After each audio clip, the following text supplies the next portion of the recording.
Take a look behind the curtain with a real whistleblower and American patriot. Prepare to embrace the uncomfortable truth because this program has no time for comforting lies. Here is civil liberties enthusiast, Second Amendment defender, and recovering FBI agent Kyle Seraphin.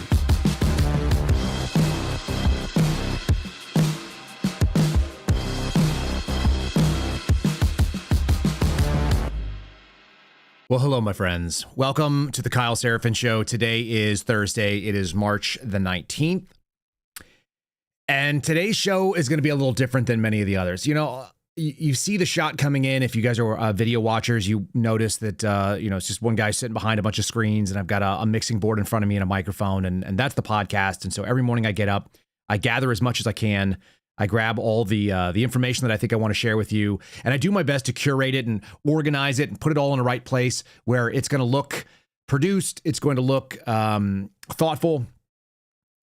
And I spent all yesterday ripping down video clips of a hearing with Tulsi Gabbard and Ratcliffe and some others. I saw some of the video of the new DHS secretary who's being interviewed and sworn in, or will be voted on confirmation rather, which is Mark Wayne Mullen. And so I grabbed all that. And then at 6 o'clock Eastern time, Tucker Carlson interviewed Joe Kent, who just walked away from the Trump administration in a really monumental move. And the whole thing rattles me. So I'm not going to pretend that I've got a very curated view on what's going on today. I have a disjointed view. I have a really uncomfortable feeling about all of this. And I'm not going to pretend that it's not. And it's more personal for me than it needs to be. I can't really do anything about it because I can see a parallel at a smaller level. For literally months, there was a whisper campaign. Now, just those words themselves, those were words that I'd never even heard before, a whisper campaign. But I was informed by people who are political operatives in DC, people who are friendlies, real conservatives, that there was a whisper campaign against me and my friends, the suspendables, the people who wore the upside down FBI badge, who wanted a de-weaponized government, who said it's not about left, it's not about right, it's about whether or not this government serves the interest of the people or whether it serves political interests, identifies problems and dissidents, and then goes out and crushes them. And if you're a J6er, you know what I'm talking about. If you're a whistleblower at any level in any government, from local to state to federal, you know what I'm talking about. And so the whisper campaign is that I had feloniously used my firearms that were issued to me by the federal government and taken a shot at somebody that was in my own agency, that I was at the very minimum involved in a negligent and dangerous discharge, which endangered human life, or at the higher end, that I had intentionally targeted another person that I worked with and attempted murder on them and then laughed about it. That was the whisper campaign about me. And that's a pretty serious charge, I would say, attempted homicide by acting like a fool. I had a news reporter who's friendly to the regime, who works for John Solomon. John Solomon is a Donald Trump sycophant. He is a Kash Patel friend. I know John Solomon because of my relationship that started with Dan Bongino and Kash Patel, and that goes back several years now. John Solomon's outfit at Just the News, which is in fact a joke, just the way that they describe themselves, wrote numerous pieces about what heroic actions the FBI whistleblowers were involved in, because we were also calling out what they saw as the Biden era FBI. But you can ask any FBI whistleblower that I worked with. There was nothing about what we did that had anything specifically to do with the Bidens. It had nothing to do with them at all. It had to do with the fact that our government had stopped serving the people and served itself. And that's what weaponized government is. It created its own targets, its own missions, and it did the things that made the most sense. Now, I have an audio recording, which I don't know if they know this, but I'm going to tell you. I recorded John Solomon's reporter who called me up. I live in Texas. It's a one-party consent state, and I have the right to record any incoming calls that come my way without having to ask anybody else for consent. John Solomon's reporter called me and made the allegation that I shot at somebody who was in the FBI when I was an FBI agent, and I dismantled him. Absolutely dismantled him in a 10-minute phone call, which I have on tape. And then after dismantling him, I shamed him into admitting that John Solomon had put him up to make the call, and that he was essentially doing a hit job on behalf of Kash Patel, the FBI director, so that they could try to destroy my credibility. And he said he wasn't proud of what he was doing on tape. I'm going to play that for you tomorrow. I've been flirting with the idea that if they ever release the story, then I would just go out there and point it out. But I'm going to do it proactively because I'm going to show you what a whisper campaign and a shame campaign looks like when somebody comes after you and they're doing it dishonestly and they are doing it disingenuously, and how the media apparatus mobilizes behind people that they previously would have never stood behind. And they look at you and they say, we liked you when you were saluting and moving out and doing the thing that helped us. But the minute that you say, hey, I have principles, and you're now on the wrong side of it, when that happens, they will come for you with everything. Joe Kent is currently in the middle of that vortex. Joe Kent is currently in the middle of a multi-million-dollar, maybe billion-dollar information smear campaign against him. And I don't know whether he leaked or not, but neither do you, because none of you actually had the clearance to read that. But what I do know is that yesterday, on the eve of him going and speaking to Tucker Carlson, which, by the way, he would have been foolish not to do. You guys can think back to my story. What did I do? The first time I announced myself, I went to the biggest platform that made the most sense, that had the most ideological reason to understand what I was saying. I went to a former federal agent in Dan Bongino. I found somebody who was going to share my understanding of the problem, and I used it because they asked me to. In the case of Joe Kent, he's a far more strategic person than I am, and he has a far bigger understanding of what he's into because he's been playing at this game in the intel sphere for a very long time. He worked for Task Force Orange, aka The Activity. These guys do color revolutions. They do information operations in foreign lands, in languages I don't understand. He's a far more sophisticated player. And so you'd be foolish not to go on Tucker Carlson and get your message out. And on the eve of that going live, the first thing that happened was people leaked from the FBI that there was an investigation into a leak or leaks that Joe Kent was involved in. So just to be clear, so you guys can understand the ridiculous nature of this, the FBI leaked that they're doing an investigation into a leak that Joe Kent was involved in, which in and of itself, even the leak of that is investigatable. It is a terminable offense in the FBI to leak this investigation. Nobody is ever supposed to find out they're under investigation by the FBI because that in and of itself is prejudicial to the investigation. What is meant to happen is they keep these things under seal like they did to me when they went after me with a grand jury. They were sealed for months and months. They went and they gathered all the evidence they could find, and then they either get outed because they're no longer keeping it under seal, or they do an indictment. And the indictment is done in a grand jury where someone votes on it. And the only reason you find out that you were indicted by a grand jury is because they come and they get you. It's supposed to end in handcuffs. To watch Joe Kent get smeared saying that he's under investigation for leaks, and everybody parroting it with one single source who we don't even know who it is, but it's very likely someone like a Seb Gorka type. And the only reason I say that is because I can look at the analytics of it and you can see, okay, well, this is the kind of person that would have to be in it. They'd have to be a Trump loyalist. They'd have to have access to counterterrorism. Who else is in that space? And who else is a blind sycophant to the Trump administration? Now you've got a real problem because you have single source reporting that he did a bad thing, and everybody parroted it like it's fact. And not one person looked in and said, wait, isn't that leak in and of itself a leak? It is. And if he were someone who was engaged in tossing classified material around, that just tells me that none of you know anything about being in the classified environment, having a top secret clearance, having access to secured compartmented information, or having special assets program. If you've never been a SAP read-in or an SCI authorized person, then you don't know what you're talking about here. And I'm seeing people who are not even fit to tie the bootlaces of Joe Kent's boots, who have sacrificed not even 1/10 of what he has. Not only did he lose friends and comrades and colleagues and teammates, he lost his spouse. So I'm seeing this hit job, and it really, really rattles me. So I don't have a polished show. I've got about 100 clips. We're going to try to get through them. I'm going to break down what the interview was about yesterday. I think there were some really important things. And here is the biggest piece of it. Are you ready? The biggest piece is that Donald Trump essentially confirmed what Joe Kent said last night with a True Social post, which is also part of our thumbnail today. I can show it to you. That's what it looks like. It's behind Donald Trump on the screen right now, and I will read you the post. And once you understand that Donald Trump essentially confirmed the statements that were made in the resignation letter and confirmed essentially what he was saying while he was talking to Tucker Carlson, guys, this is the ugliest moment. And I'm going to also broaden this open because I had a couple conversations with more than one GWAT vet, and I wasn't sure if I was going to talk about it, but I will. For those of you that served in the global war on terrorism, that signed up after 9/11, or you were in slightly before, and you ended up serving the majority of your military career during that time known as the GWAT, there is almost universal disagreement about going into Iran in the way that we're doing it. Backdoored in the way we started, getting dragged into another Iraq or Afghanistan, an endless war.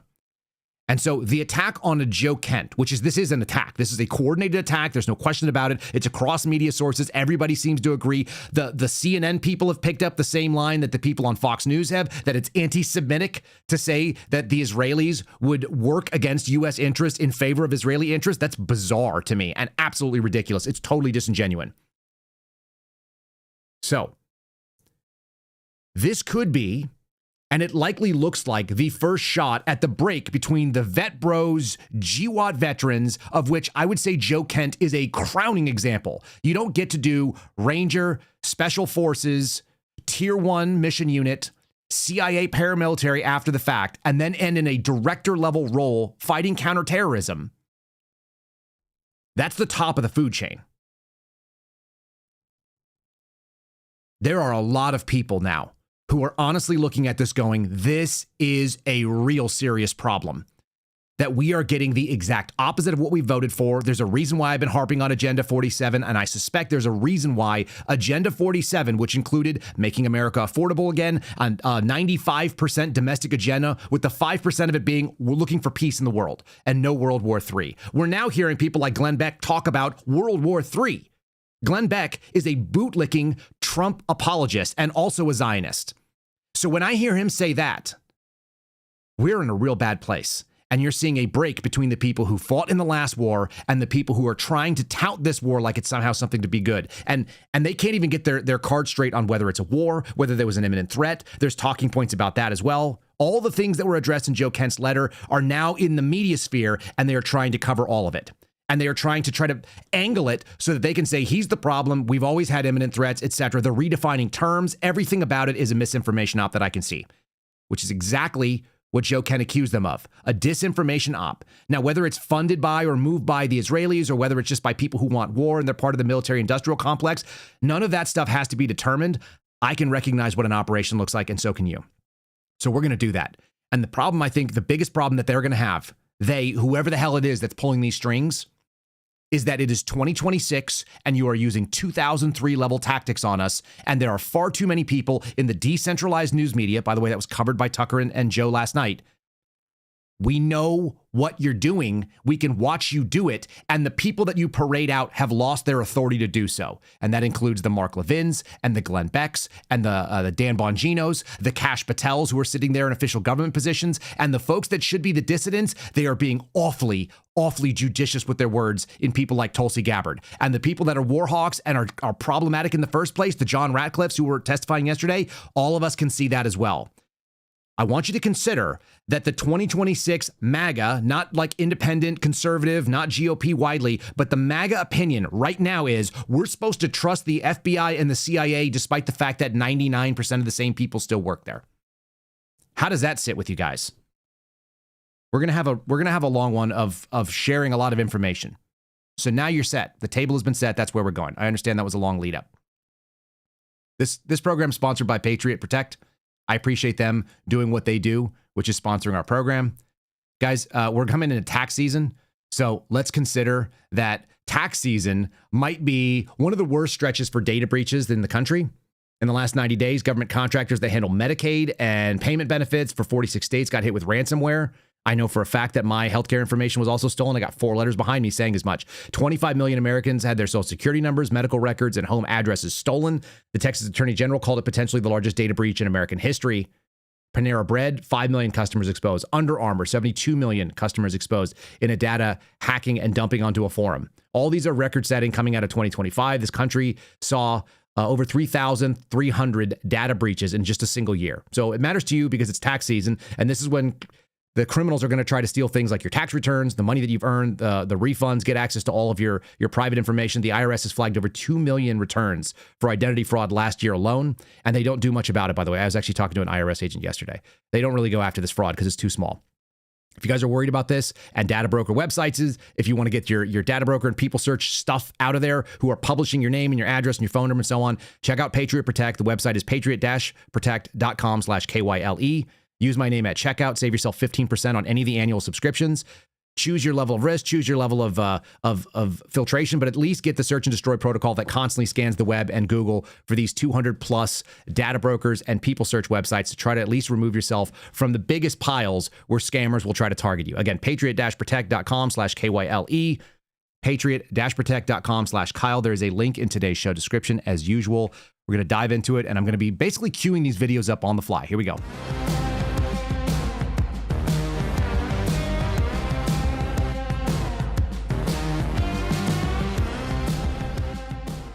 All right. Okay, so that's where we're going.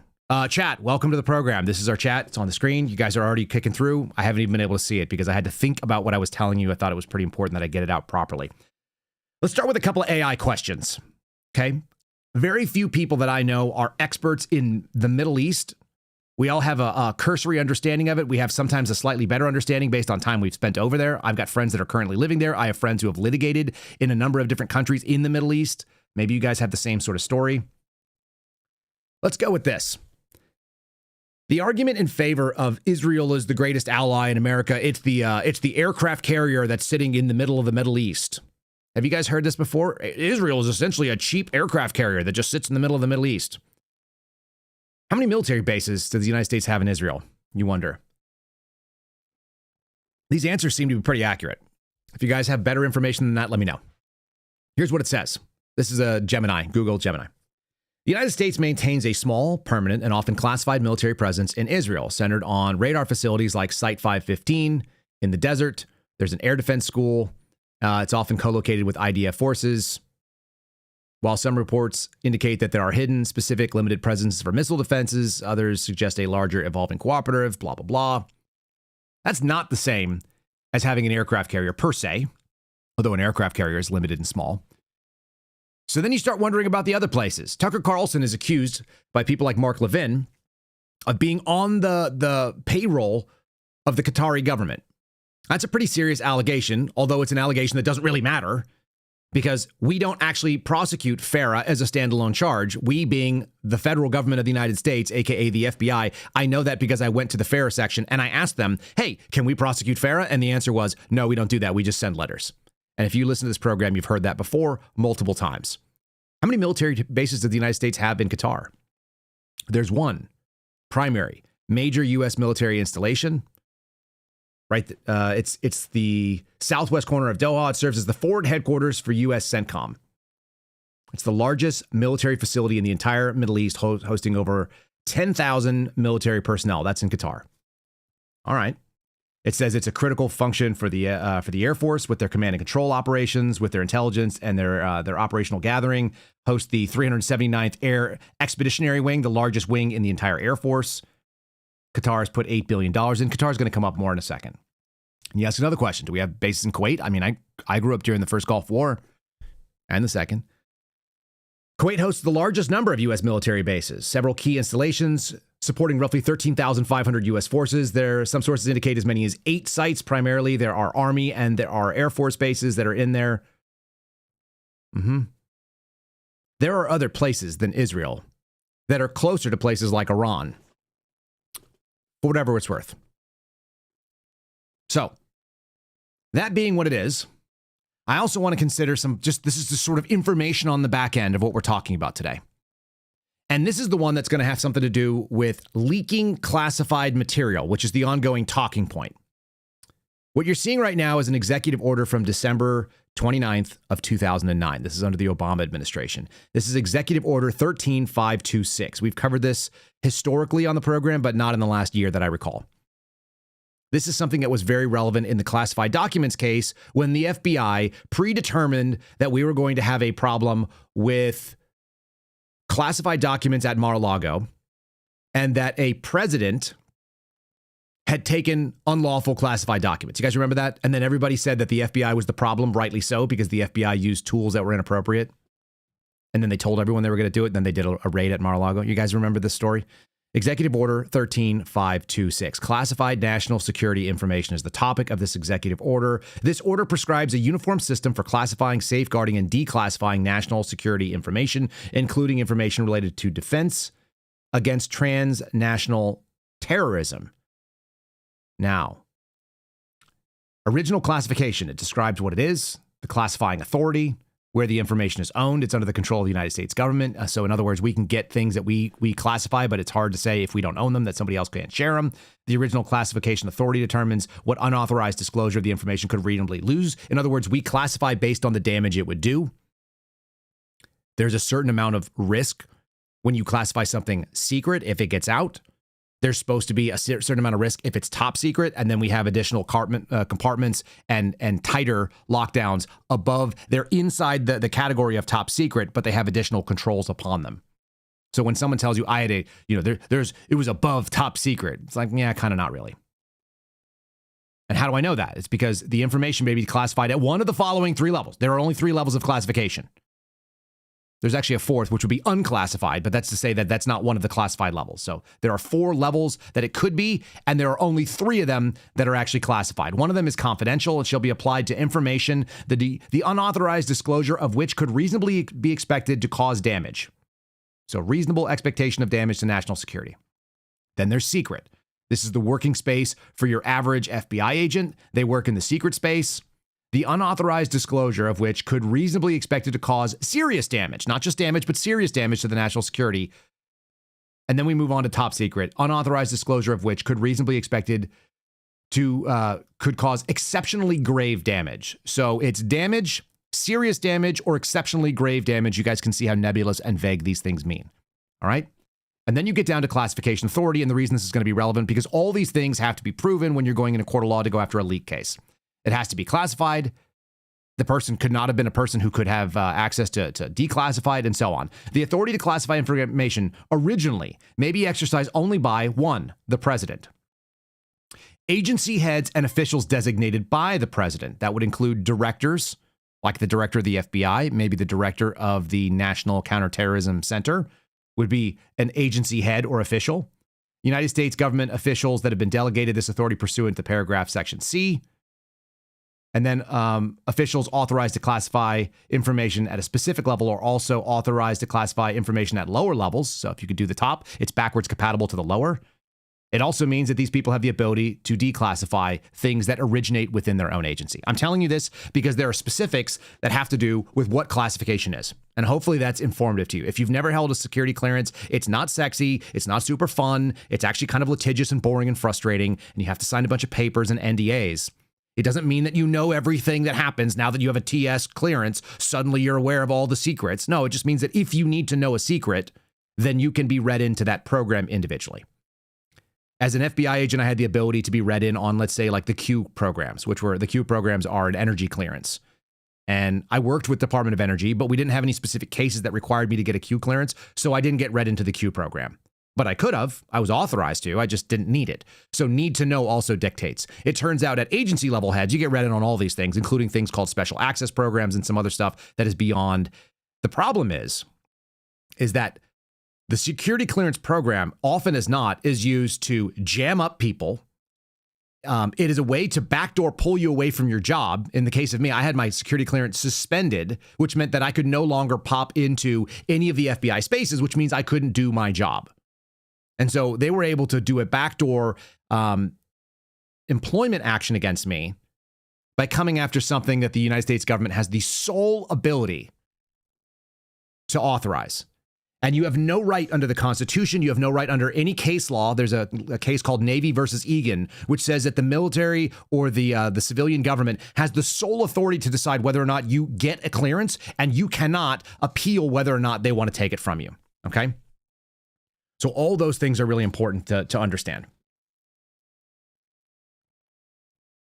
And then lastly, they use the security clearance programs and classifying information to essentially keep things out of the public view. And this has been something that I've been talking about for a long time. It turns out so did the FBI director. The current FBI director, Kash Patel, mentioned that overclassification is in fact the enemy, that they should have a 24/7 mill that was declassifying information that didn't need to be hidden because the government uses it to hide things that they don't want you to know. And so that's really important too. So you understand that most of the things, many of the things, I'll say, I don't know about most, but many of the things that are actually classified have no business being classified. They simply are embarrassing and they want to be hidden. They don't want them to be accessible to FOIA. They don't want them to be accessible to oversight, so they can keep them behind the curtain where the average person can never find out. And all of that stuff is relevant because today we find out that we've got an FBI investigation, a leak investigation, no less, that was only known because of a leak with the FBI investigating a former Trump official who just resigned a couple of days ago. It's now 2 days old. And we already know that he's under investigation. This is a shot across the bow by the people that do this thing. This is what weaponized government looks like. I will make zero apologies, even if he did what they say. To go out there and smear his name before finding out all the information, before conducting the entirety of the investigation. If they haven't brought charges and they're going to go out and slander him in the public by leaking this information, that in and of itself should be a terminable offense. And are they going to investigate the leakers that shared the information about the leak investigation? If you can't answer that with a yes and expect that they're going to come after them, they didn't go after the Vindmans. They didn't go after people during the Obama era. They didn't go after Jim Comey. They actually lost that investigation. They're doing everything they can to put that on life support. Because when the FBI decides to go after something, sometimes this is the purpose. When it's political, they talk about it. When it's not political, they just arrest people. Joe Kent said the thing you're not allowed to say. And it's crazy to me that that is the thing you're not allowed to say, because that is a relatively new concept, maybe the last 18 months that I've been hearing pop up more and more. You can't say that the state of Israel, a secular government in the Middle East, which is by no means our number one ally, there's no argument that that's the case. You can't say it, because I've already shown you there are other people that have the same capacity and capabilities. They are constantly screwing with us, as we're going to play some clips about today. They're a frenemy if you were going to give them the best case scenario, where they work against our interests and they work in our interests. And he said, it looks like this war was run by a disinformation campaign and we were backed into it. And then he went out and talked about it yesterday, not in specifics. He didn't bring up like classified information. He brought up the circumstances under which they happen. So I'm going to start dragging clips in right now. And as I said, we're going to kind of live produce this thing. So apologies, there'll be some breaks in the action. I'm going to put the chat on the screen while I do it. And let's get the first video clip up here. I want to just start with the concept of imminent threat. I'm trying to figure out where I want to go with this one. Let's start with the imminent threat. Tucker Carlson discussing it. That was part of the language that came out of Joe Kent's letter, that we are under, that we were not under an imminent threat. The word imminence has a very specific meaning. It means right now. And I'm already seeing a conflation of that, and it was actually brought up in the hearings yesterday. So I'm going to try to mix sort of popular media coverage of it. Then we're going to get the hearing that went on, which was Tulsi Gabbard and Ratcliffe and Kash Patel and others being asked questions about imminence. So we're going to try to play a couple things. So let's start with imminent threat, and let's do the Tucker interview starting right now about imminence. That's not it. Number one. That's not it either. I cannot in good conscience support the ongoing war in Iran. Iran posed no imminent threat to our nation. Iran posed no imminent threat to our nation. How did you reach that conclusion?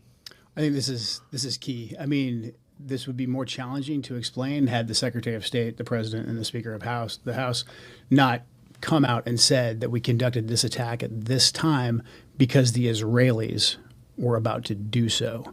So that takes away the argument that there was an imminent threat, as in Iran was planning to attack us immediately. That just simply did not exist. May I ask you to pause? Sure. And so I've heard people say that, and this just happened, but history has a way of getting rewritten in real time. And then you look back 10 or 15, 20, 25 years later, and no one seems to understand the things that you saw because they've been eliminated. Yeah. So I think it's important to stop and say, here's what we actually know. So I'd like now, if we could, just to play one of the statements that you alluded to, and that's from Marco Rubio, the Secretary of State. And this was shortly after this war commenced. And he was explaining, as is his habit, in a thoughtful, precise way, why. Here's Secretary of State Marco Rubio. And so the president made the very wise decision. We knew that there was going to be an Israeli action. We knew that that would precipitate an attack against American forces. And we knew that if we didn't preemptively go after them before they launched those attacks, we would suffer higher casualties and perhaps even higher those killed. And then we would all be here answering questions about why we knew that and didn't act. Okay, so that is his almost contemporaneous explanation, and it's not offhand. He reasons it out. He explains there's a logic chain there, and he says, we knew not that Iran was going to attack. He did not say that. Right. He said we knew that Israel was going to attack Iran, and in retaliation for those attacks by Israel against Iran, Iran might attack American forces. So the imminent threat that the Secretary of State is describing is not from Iran, it's from Israel. Exactly. And I think this speaks to the broader issue. Who is in charge of our policy in the Middle East? Who is in charge of when we decide to go to war or not? In this case, with what the Secretary described, and later on the President, later on the Speaker of the House, and the way the events played out, the Israelis drove the decision to take this action, which we knew would set off a series of events, meaning the Iranians would retaliate. Now, I think there's a potential there where we could have done several different things. We could have simply said to the Israelis, no, you will not. And if you do, then we will take something away from you. I think that it's fine that we offer defense to Israel. But when we're providing the means for their defense, we get to dictate the terms of when they go on the offensive. Otherwise, they stand to lose that relationship. And the Israelis felt emboldened that no matter what they did, no matter what situation they put us in, that they could go ahead and take this action, and we would just have to react. Okay, that's an America First position, for whatever it's worth. That's what America First looks like. You can have allies, we have allies, and you look after them and you take care of them and you make sure that they are safe, but that has to also serve the American people first. That's what America First would mean. You prioritize your own interest, and then when they align with some other country, then you also make that partnership happen. If you were doing something other than that, then you were in fact in service to them. You can be in service in your own life, but that's not something we do in nation-state acting politics. We shouldn't have that happen. You could do things that are detrimental to yourself. You may give a loan to a family member, for example, and it's supposed to be a loan, and you recognize that they're either never going to be able to pay it back, or maybe you don't want them to, but they've shown good interest. So you've actually gotten the value that you did. You were trying to teach them something, and you write off the loan. Then it becomes charity. It's voluntary, right? You can do charity in your personal life with individuals. That's not the way that our nation works. It's not supposed to work that way. And so his point is very simple. We can do defense of Israel as long as it serves U.S. interests, as long as it's that aircraft carrier in the Middle East, as long as they are not abusing the friendship. That's the big point. They played the piece from Marco Rubio, who's the Secretary of State. The other piece of it that they alluded to was Mike Johnson. Here's Mike Johnson, just to refresh your memory, Mike Johnson talking about the exact same thing. To me, the most critical point is that this was a defensive measure, a defensive operation. And why is that? I took some notes, and this is not classified, so I'll tell you what I think is important. Israel was determined to act in their own defense here, with or without American support. Why? Because Israel faced what they deemed to be an existential threat. Iran was building missiles at a radical and a rapid clip to the point where our allies in the region could not keep up. As you know, Iran has long vowed to take out Israel, wipe it off the map, and they have long seen that as a critical threat to their very existence. Because Israel was determined to act, with or without the U.S., our Commander-in-Chief and the administration and the officials I just named had a very difficult decision to make. They had to evaluate the threats to the U.S., to our troops, to our installations, to our assets in the region and beyond. And they determined, because of the exquisite intelligence that we had, that if Israel fired upon Iran and took action against Iran to take out the missiles, then they would have immediately retaliated against U.S. personnel and assets. We have troops in harm's way, and we have many Americans in the region, and that was of great concern. If we had waited for all of those eventualities to take place, the consequences of inaction on our part could have been devastating. We don't know at what magnitude, but you can assume, because it is common sense, that if Iran had begun to fire all of their missile arsenal, short and mid-range missiles, at our personnel and our assets and our installations, we would have suffered staggering losses. And if we had waited to respond before acting first, then those losses would have been far greater than if we had done what we did. He just said that there were eventualities that the Israelis were going to do what they wanted, acting as though that they are somehow independent and that they can do whatever they want with the things that we give them, and the strings that we put on them are not relevant. Do you know who also said that? Donald Trump, last night. I'm going to highlight some language from a True Social post that I just put on the screen. Donald Trump accidentally, maybe, or maybe intentionally, maybe he's actually recognizing. I can imagine a couple scenarios. I don't know what the answer is, so maybe you guys know the answer. Maybe someone else is saying it. It looks like Donald Trump probably had to watch that Tucker interview. You'd think that he would. At least somebody would brief him on it. And then he went like, well, what am I not getting? Is there any truth to what he said? Well, sir, we have something to share with you. And he posts this. Israel, comma, out of anger for what has taken place in the Middle East. There's no place for anger in making your decisions when it comes to putting people's lives on the line. But sure, out of anger for what has happened in the Middle East, I have no idea what that means, by the way, has violently lashed out at a major facility known as South Pars gas field in Iran. So they took a unilateral action, is what we're hearing. That's what you're seeing here. A relatively small section of the whole has been hit. The United States knew nothing about this particular attack. And the country of, whether it's Qatar or Qatar, you guys have said it different ways. I don't really care. They're not my people. They're not bacon cheeseburger people. They were in no way, shape, or form involved. Why are we saying that? Oh, because it looks like Iran will go and do a counterattack on Qatar. They had no idea that it was going to happen. Unfortunately, Iran did not know this or any of the imminent facts or the pertinent facts pertaining to the South Pars attack, and unjustifiably and unfairly counterattacked a portion of Qatar's LNG factory facilities. Now look what he says in all caps. Donald Trump is saying this to an American audience in English. No more attacks will be made by Israel pertaining to this extremely important and valuable South Pars field unless Iran unwisely decides to make attacks on the very innocent, in this case, Qatar. In which instance, the United States of America, with or without the help or consent, I don't know why we need the consent of Israel to do anything, but it's said it right here in this post. In the same way the other day, he said he was going to ask Susie Wiles for permission to go do things. Look, one time you make a slip of the tongue, so be it. Multiple times you start making slips of the tongue where you're saying things like we might require the consent of Israel to make a unilateral attack, even though they're unilaterally making attacks outside of our knowledge space, because they know they can get away with it. Because they know that they can push the United States into things, that they can make claims in the intelligence space that is going to move the United States into action that's unjustifiable. I can't help but see, out of anger for what has taken place, Israel violently lashed out. That is not a thing the United States needs to be involved in. We don't need to be involved in angry, violent lashing out. What on earth are we talking about when the president of the United States says, no more attacks will be made by Israel?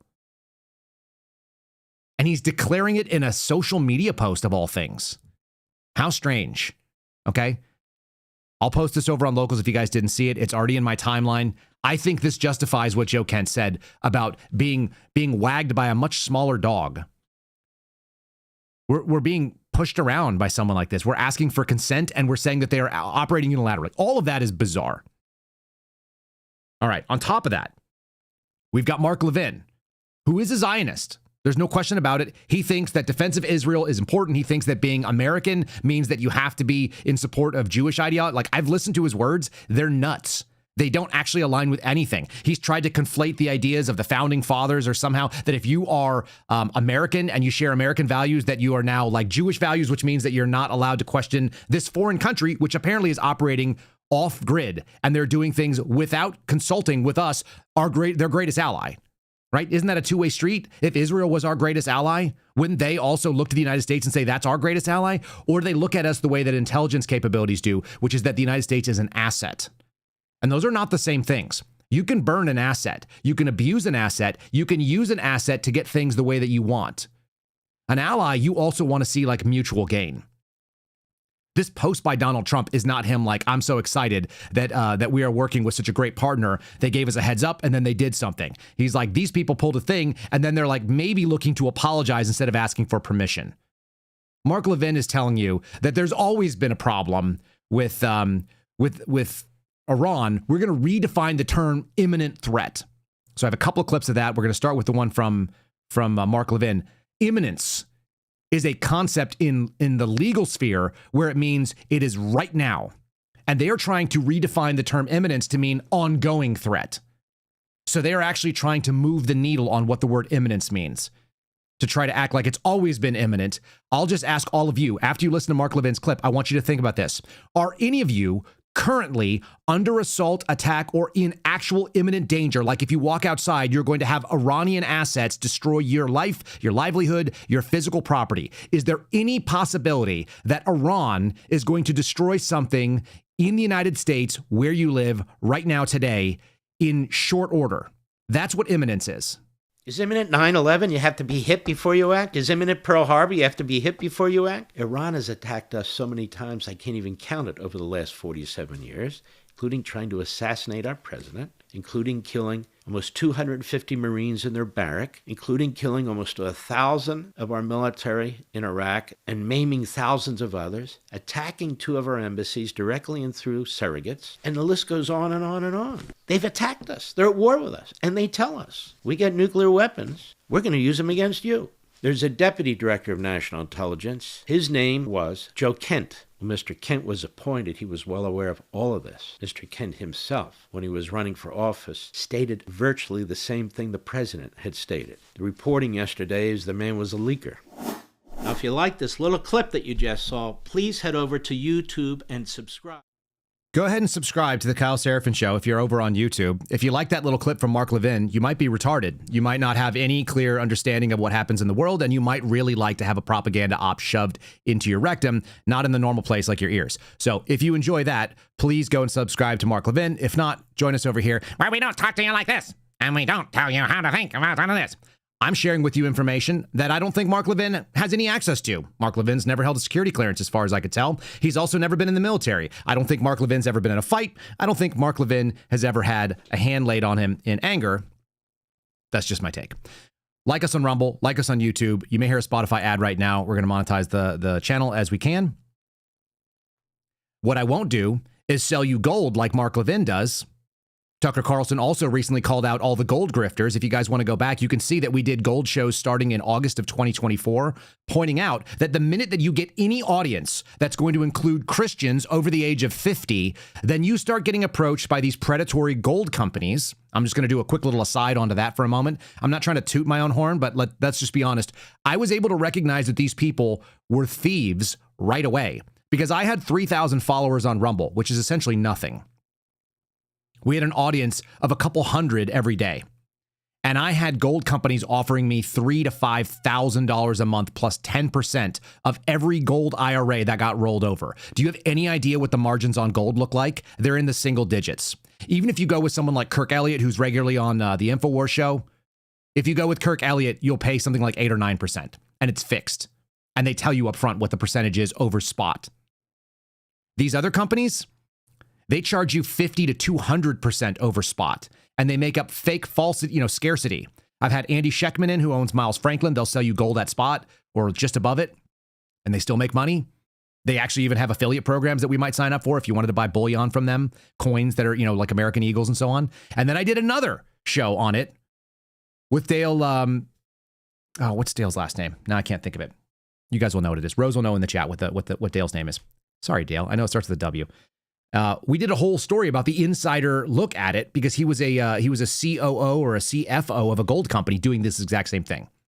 It's pretty interesting that the people that are willing to monetize, the Glenn Becks, the Mark Levins, the Laura Loomers, the Ben Shapiros, the Dinesh D'Souza's, all these Zionists, there's a lot of them. And there's also other people too, Hannity. I'm sure Tucker at some point. Whitaker. It's Dale Whitaker. I knew that. I knew it was a W. These people will take your money unapologetically and take huge cash out of it. So go back and watch those videos if you guys want to understand. Tucker Carlson just did a documentary on it, talking about this scam. We've been talking about it here on this program for almost 2 years. It's old news to me.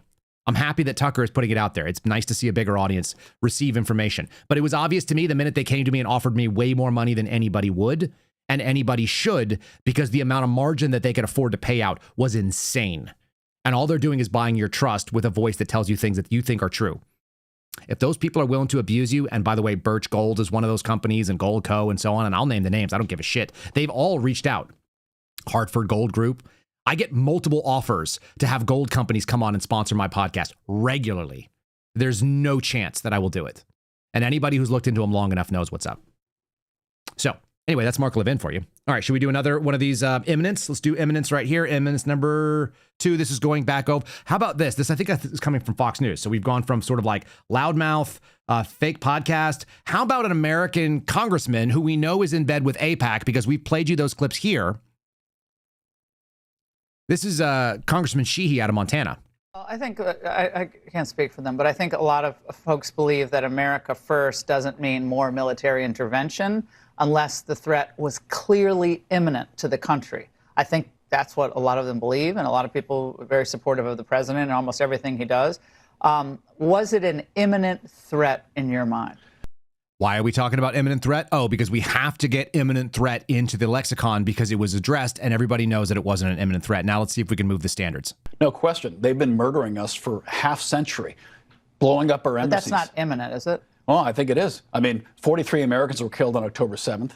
Whether it's Beirut barracks bombing, Khobar Towers, the USS Cole, imminent is the fact that for a half century they have been consistently and regularly killing our people brutally. And they've been supporting proxy groups from the Houthi rebels. Our largest naval battle since Leyte Gulf in 1945 was the Red Sea battle in 2023.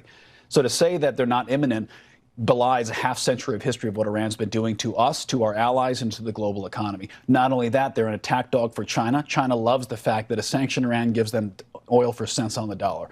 This was the right thing to do.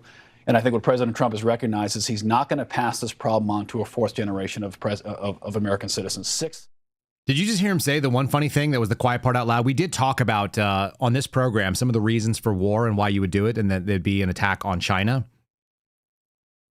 He just said that a sanctioned Iran gives China oil at pennies on the dollar, so that's why we should pull the sanctions and try to destroy their oil. I mean, so are we just admitting that we're going to go fight China and that's what this is about? It's pretty interesting how many retired SEALs get into the political space and then they immediately have no problem doing things that I think are morally flexible. I put a George Orwell quote on here for you guys to listen to. Oceania was at war with Eurasia. Therefore, Oceania had always been at war with Eurasia. There was an imminent threat from Iran because we'd always been at war with Iran. We're 100% always doing that based on things that happened decades ago, which were a big problem. And none of them happened in America because there is no imminent threat to you right now. Let's see what they had to say when they were being asked. This is the director of national intelligence. This is your CIA director and some others. Kash Patel was on the Hill. They were all asking questions about imminence. Under the law, you are responsible for providing national intelligence to the president, correct? Yes. And to the heads of executive branch departments and agencies, yes? Yes. And to the chairman of the Joint Chiefs and senior military commanders? Across the IC, yes. And to the Senate and the House and relevant committees, correct? Yes. And the law states that the national intelligence you provide to Congress, quote, should be timely, objective, and independent of political considerations, correct? Yes. And you noted in your opening statement you're here fulfilling a statutory responsibility and that your testimony, quote, represents the IC's assessment of threats, That's right. Correct? That opening statement, as submitted to the committee in advance of this hearing, stated that as a result of last summer's airstrikes, quote, Iran's nuclear enrichment program was obliterated, end quote, correct? That's right. And is that in fact the assessment of the intelligence community? Yes. So the assessment of the intelligence community is that Iran's nuclear enrichment program was obliterated by last summer's airstrikes? Yes. In the opening statement you submitted to the committee last night also stated, quote, there has been no effort since then to try to rebuild their enrichment capability, end quote, correct? That's right. And that's the assessment of the intelligence community. Yes. The White House stated on March 1st of this year that this war was launched and was, quote, a military campaign to eliminate the imminent nuclear threat posed by the Iranian regime, end quote. That's a statement from the White House. Quote, the imminent nuclear threat posed by the Iranian regime. Was it the assessment of the intelligence community that there was an imminent nuclear threat posed by the Iranian regime? The intelligence community assessed that Iran maintained the intention to rebuild and to continue to grow their nuclear enrichment capability. Was it the assessment of the intelligence community that there was a, quote, imminent nuclear threat posed by the Iranian regime, yes or no? Senator, the only person who can determine what is and is not an imminent threat is the president. False. This is the worldwide threats hearing where you present to Congress national intelligence, timely, objective, and independent of political considerations.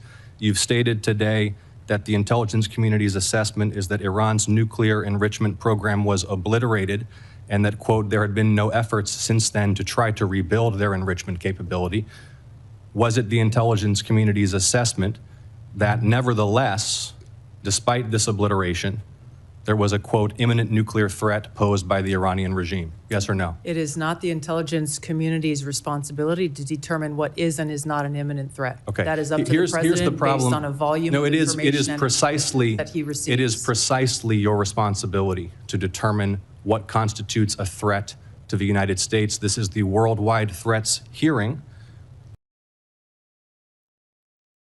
ABC News reporting Tulsi Gabbard avoids answering whether Iran posed a, quote, imminent threat. You don't have to like Ossoff. He's a snake, no question about it, okay? That doesn't mean that the questions that he's asking in the worldwide assessment where they are determining what threats are, that's what your intelligence community does. In fact, that's what intelligence is. It's a determinative analysis of threats. Threats are potential. They don't represent reality. If they are not a threat, they're actually called like an active, I guess there's a concept of an active threat, but usually that's just an attack. Threat is the potential. So that's what intelligence is all about. We assess with high, with low, with medium confidence that this threat will materialize in the following way and this following form. The determination of imminence. It may be she may be right that using the word imminent threat, but she could have said something and she didn't. She's being very politically cautious, and I don't blame her. Maybe she believes there's more good she can do from the inside than the outside. But Tulsi Gabbard also campaigned on no war for Trump and for herself. So now you're in a weird spot. She's still sitting in there. She didn't say the words imminent threat. She said that's the determination of the president. We provide them the information. That's not exactly how a recommendation is done. And by the way that you craft your briefing tells you a lot about how someone's going to make their decision. How many times has someone given you just the right amount of details for you to say yes to something, then you find out there's more to it, and you're like, wait, why didn't you tell me that? It's like, well, because I wanted you to say yes. I gave you the information that was going to make you do the thing that I wanted. For the first time since the start of the war, the director of national intelligence, Tulsi Gabbard, faced pointed questions Tuesday on whether Iran posed an imminent threat to the U.S. as President Donald Trump has maintained. The lawmakers pressed Gabbard, CIA Director John Ratcliffe, FBI Director Kash Patel, and other national security officials in the conflict, and on other global matters as well, on the intelligence community's annual assessment of worldwide threats on Capitol Hill. Pretty interesting. Now, there was a 100% choreographed question on what that threat looked like. I'm going to play it for you in just 1 second here as soon as I grab where I put it into the clips. This is what Texans are disgusted by when it comes to having John Cornyn. This is not the first time I've seen him do a choreographed question and answer where he set up the question and the answer and they probably rehearsed it in the back before they went out there and did it. This is John Cornyn, senator from Texas. This is John Ratcliffe, the director of the CIA. Just to remind everybody, I just want everyone to understand, is the MAGA position now, and this is something you have to answer for yourself, is the MAGA position now we trust the government because Patriot's in charge? Like some sort of Q stuff? John Ratcliffe, who withheld briefings about election security from Donald Trump, as far as I understand it. Tell me that these two snakes interacting together make you feel more confident about the imminent threat and that Joe Kent is wrong. Yesterday, the head of the National Counterterrorism Center resigned, saying that Iran did not represent an imminent threat to the United States.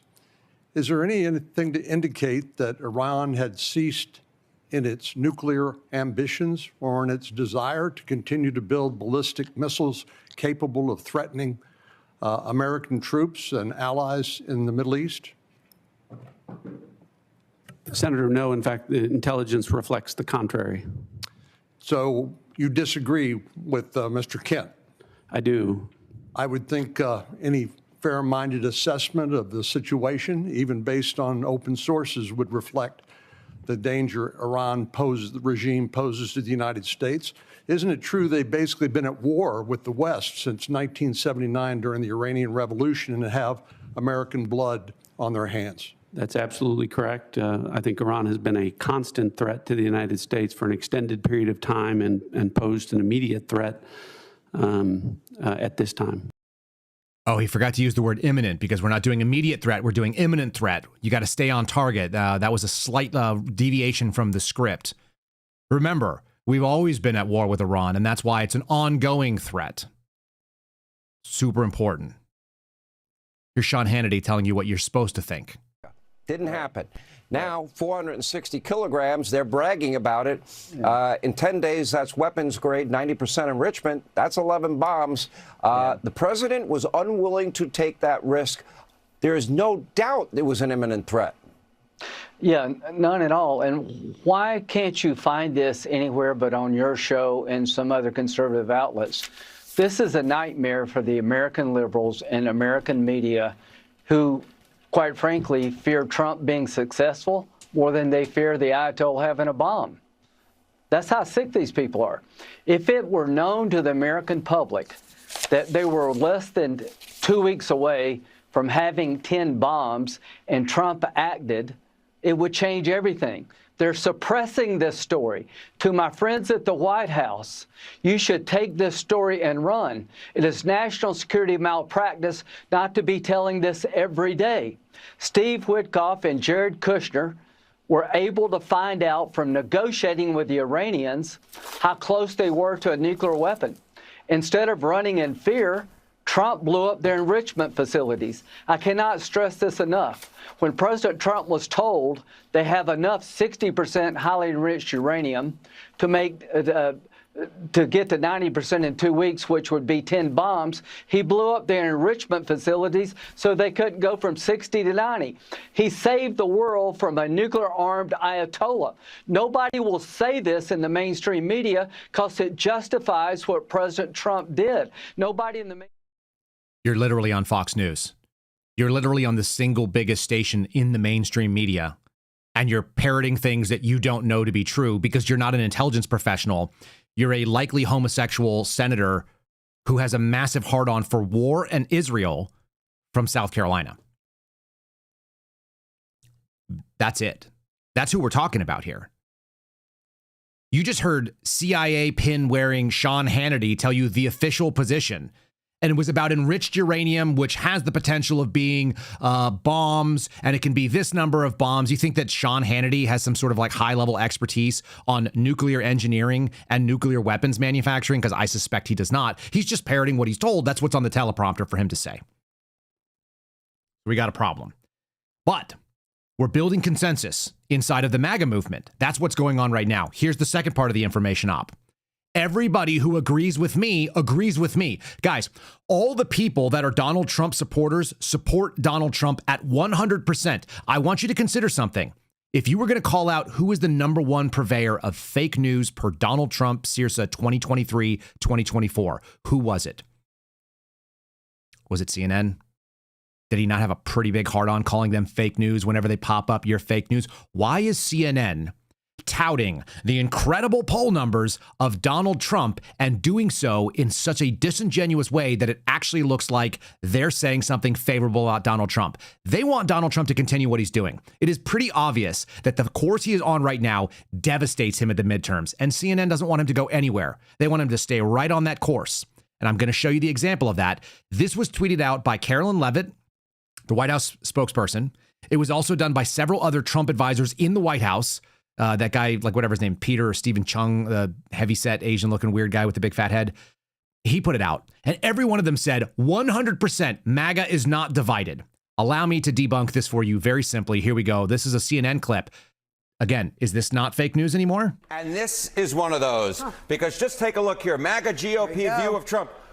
Approve 100%, 100%. If you are a member of MAGA and the GOP, you approve of Donald John Trump. 0% say that they disapprove. You don't have to be a mathematical genius to know you can't go higher than 100%. He is the 1972 Miami Dolphins. Now, there are some Republicans. He's the 1972 Miami Dolphins, as long as the Dolphins only played against the Dolphins in scrimmages. I'll show you why. Look at the bottom part of the screen that he's showing right now. I'm going to blow it up for you in just 1 second. Who disapprove of Donald John Trump, but they are not members of the Make America Great Again movement. The bottom line is... Big key. The people who don't approve of Donald Trump are not part of the Make America Great Again movement. That is not to say, look at it, MAGA GOP view of Donald Trump. So here's how it looks. The subsection of America looks like these are all Americans. Inside of that subsection is another smaller circle called American voters.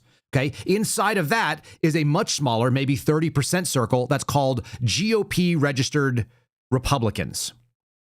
Registered voters who are Republicans. Now, there are people like me who generally vote Republican almost always because I don't have a lot of choices. But I'm not registered as part of the GOP, and therefore I'm also not going to identify myself as MAGA. But in that small section of people, like about a third of the country that says I'm a GOP voter, there's also a subsection of that, which is about 50% of that 30%, and they identify as Make America Great Again, aka I support Donald Trump. So this question might as well have been, do you support Donald Trump? Yes. As a Donald Trump supporter, do you support Donald Trump? And 100% of the people that said I support Donald Trump as Trump supporters also support Donald Trump. Look at what you're seeing on the screen. I did a freeze frame and I blew it up for you. It is circled. Forget the underlined 100. Look at the bottom right-hand corner. 66% / 31% split among non-MAGA. So people who do not identify themselves with the letters MAGA, who are GOP voters, have a 31% dissension. That means he has 2/3 of the support of people that don't already say they support Donald Trump by default. And that's pretty damning for your party. The people that agree with you, which is about 50%, MAGA is about 50% of the Republican Party. You got another 2/3 of the people outside of it. So that's about another 30% added on. So about 80% of the people in the GOP. And that's not all the people who voted for Donald Trump. He doesn't win with just 100% GOP votes. He has to win with independents. So 80% of the people in the GOP support you. And then you've got to wonder, what about the people that are independents? That is something CNN would like you to continue doing. Whatever it is that's making you not have that, they are framing it in a way that makes the MAGA people feel like they're winning. This is an information op being done by people who want Donald Trump to continue on a losing path. That's my take. I think it's accurate. Let's talk about Israeli intelligence. Many of you guys have not worked in the intelligence sphere. It's fine. I didn't work against the Israelis. I saw other countries. I worked around people who did global counterintelligence, which would include Israel. It would include Iran. There was an entire squad that Kash Patel recently disbanded out of my old office called CI-12. I reached out. I'm like, wasn't that the global espionage squad? But he says, yes. I'm like, okay, got it. So global espionage, there are major players. The major players are China. They are Russia. And they are North Korea, which had one squad. The other, like China had something like 6 or 8 squads. Russia had 6 or 8 squads. They were the big ones. Okay. You had Iran was part of the global, as I recall. They didn't have a dedicated like Iranian counterintelligence because, as I recall, and I think this is like just open information, there's like a single-digit number of Iranian intelligence officers working in the United States. And they're known. They've been here for like 35 years. Like everybody knows who it is. There's like 1, 2, 3 or 4 guys, whatever it is, rolling around in DC, New York, whatever. There is a very small subsection of Iranian counterintelligence in that mission. It's not big. So it falls under global. So does Israel, by the way. So they're in the same investigative space. And then we had one squad that was for North Korea because it really wasn't that much going on there. Now, real quickly, if you guys are listening, this is providing information for you. Give me a like on Rumble, YouTube. We'll play a Spotify ad right now. I just do this visually to trigger what I'm doing. All right, we're going to go into, let's get an understanding of intelligence from the Tucker interview from last night, from a guy who worked in the real life sort of Jason Bourne scenario, a tier 1 special mission unit that does color revolutions overseas, that does like aggressive collection of HUMINT and SIGINT in a denied area. That's what Task Force Orange or the activity or intelligence support activity, this tier 1 unit, it's analogous to being like a Delta Force operator or a SEAL Team 6 guy. He went and did it there. Then he was in the CIA as a paramilitary officer, which is the kinetic end ground branch, doing that same stuff. This is a man talking about Israeli intelligence who's got a lot more experience with it than basically anybody that's going to be listening right now.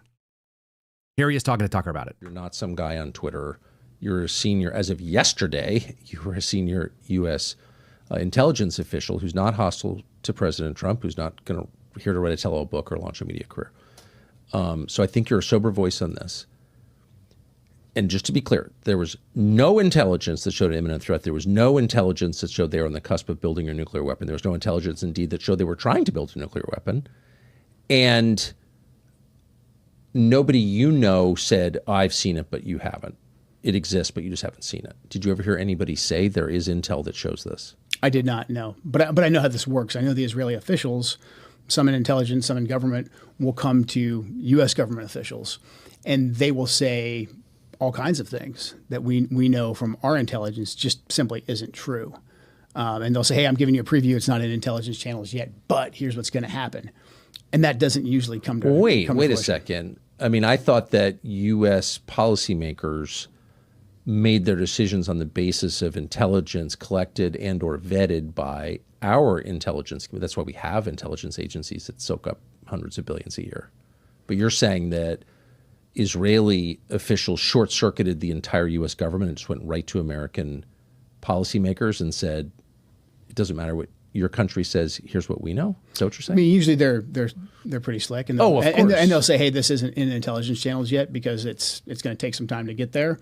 And here they're on the cusp of building a bomb. You know, they're going to, I don't know, you pick your topic. A lot of times they'll sample different things until they find what sticks. But in general, the narrative about, you know, they're going to do a preemptive attack, or really just they're going to build a nuclear weapon. And if we don't stop them now, they're going to build a nuclear weapon. And enrichment is the pathway to that. They're going to continue enriching at whatever percent. Enrichment became the narrative.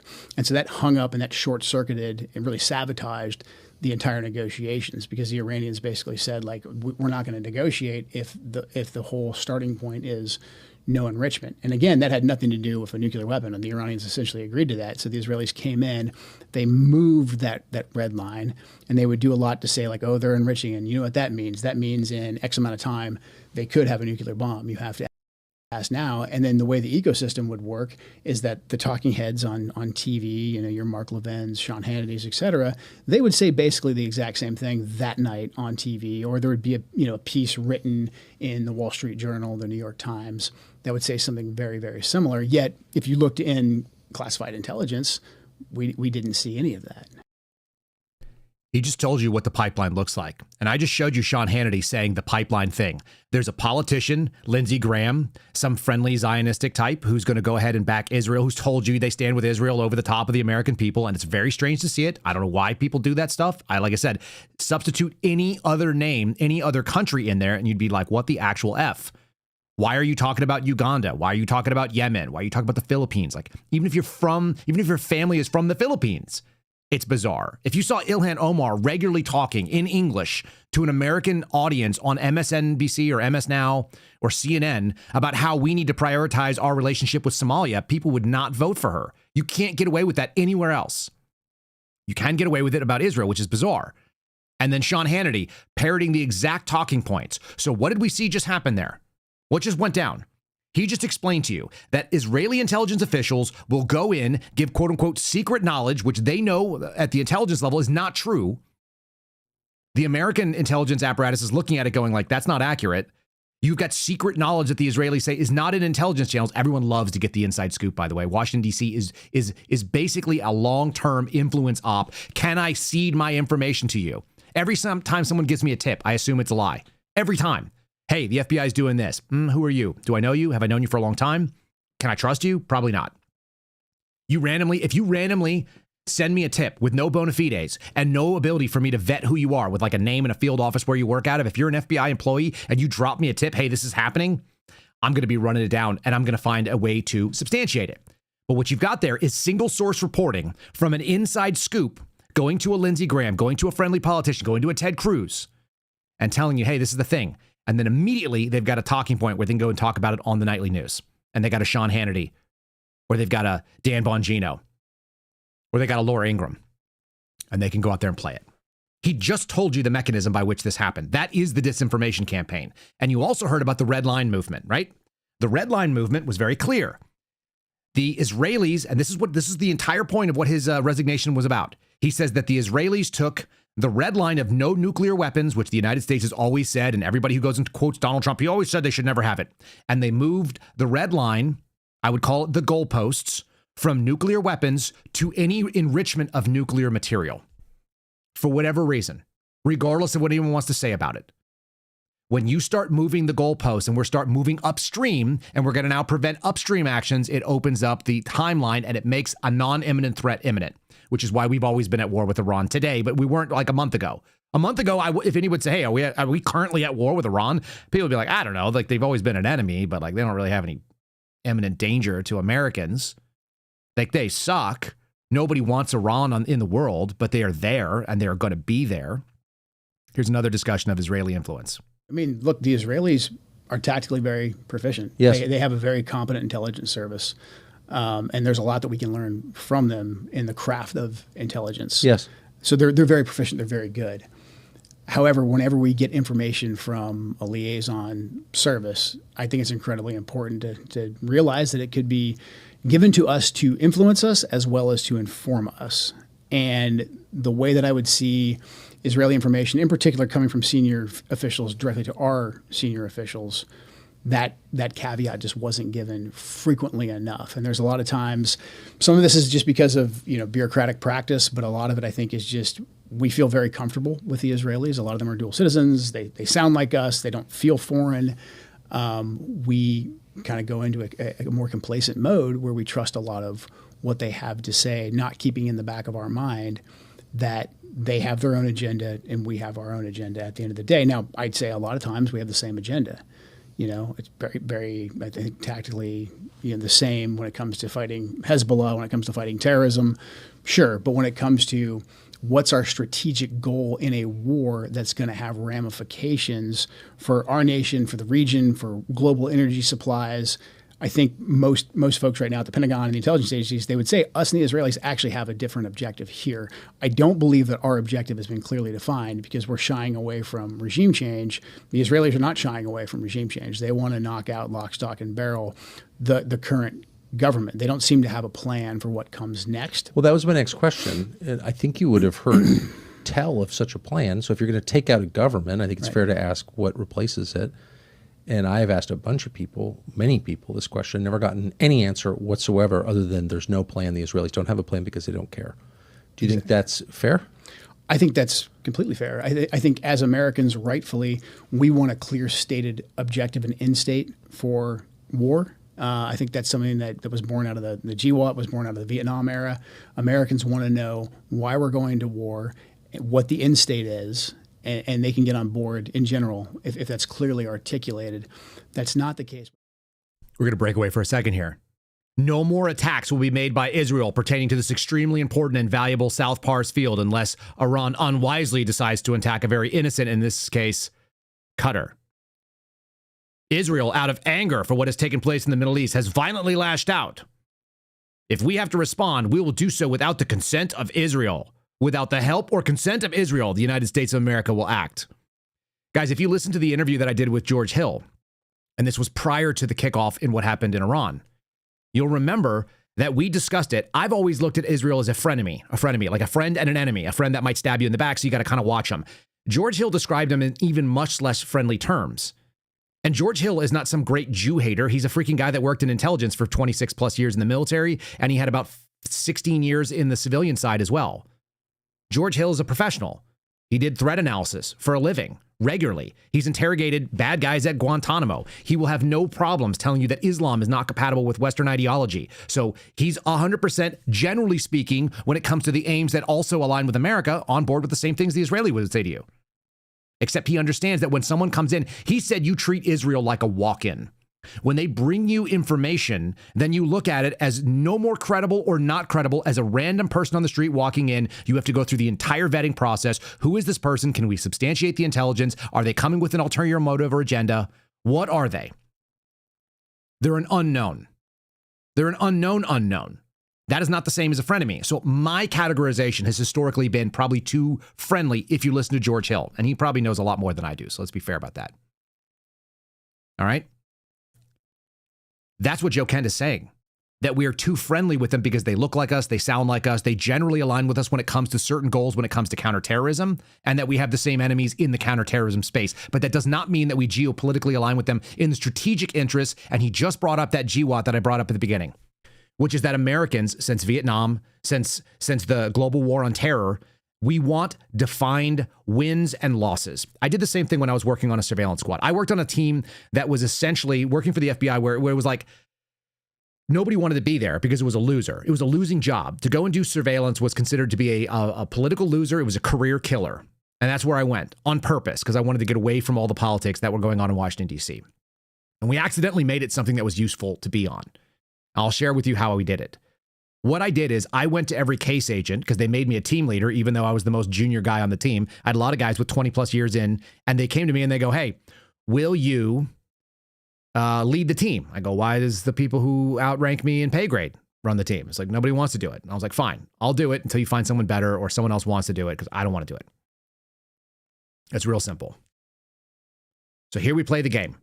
I need to go to every case agent who asked me to go do surveillance, and I ask them for a rubric by which to evaluate our performance. This is the same thing that American GWAT veterans are looking for with Iran. We need clearly stated objectives. I told them, I was like, listen, I'm going to tell you what the parameters are, then you fill in the blanks for me, and then I'll take it to my team so that we know that we're being successful.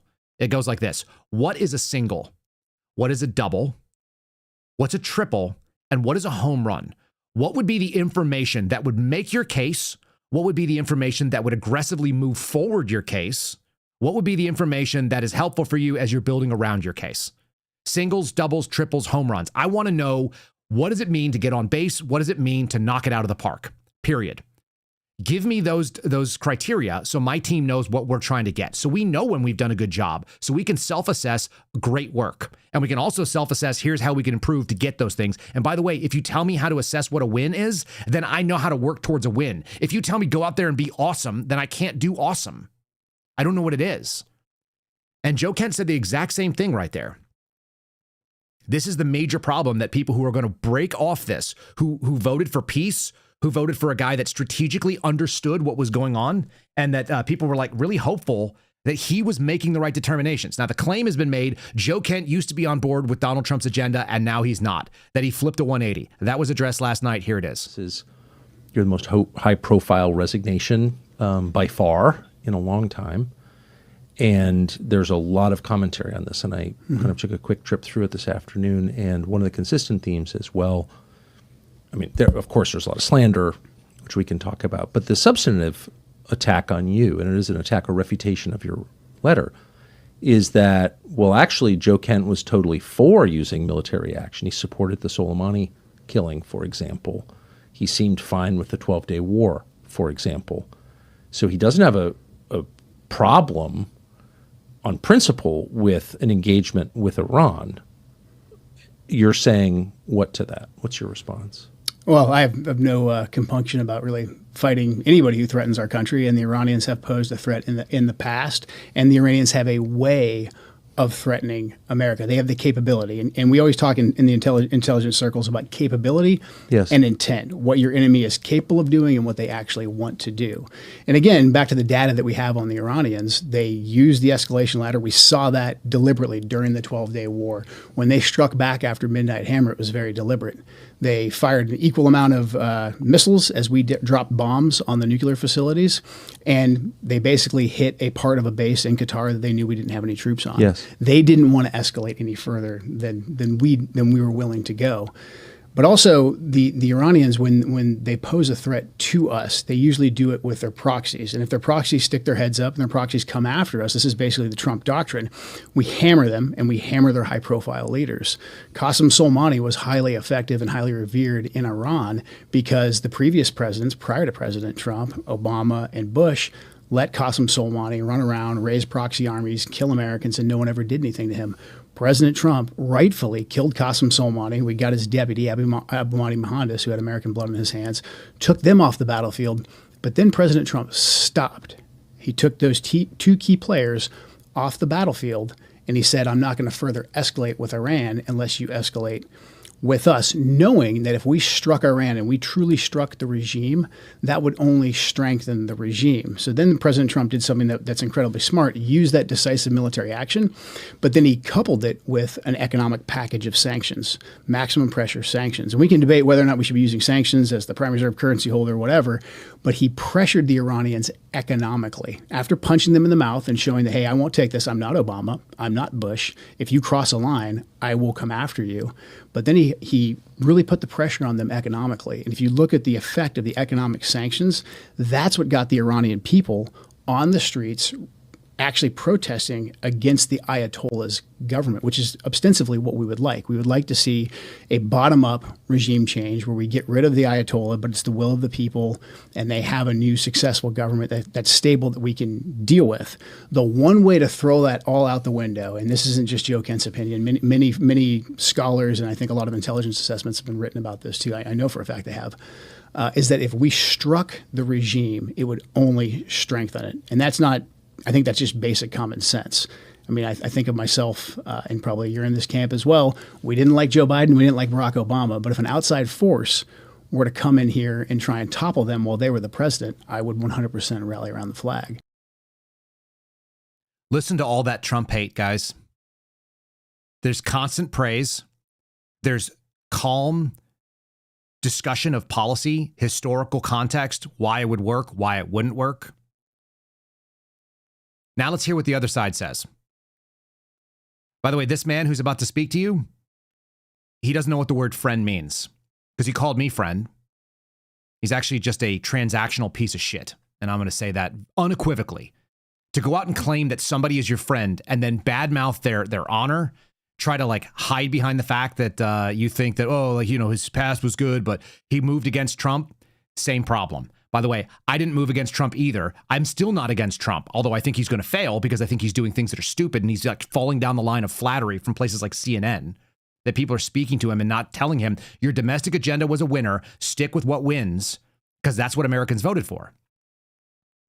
I wanted more of what Donald Trump said and less of what this is, which is why when you listen to people like Kash Patel come out and say things like, yeah, we're going to turn the FBI's Hoover building into a deep state museum. We're going to break out that intelligence component. It's the big problem. What did he say under oath yesterday? He did the 180. So has Donald Trump, for whatever it's worth.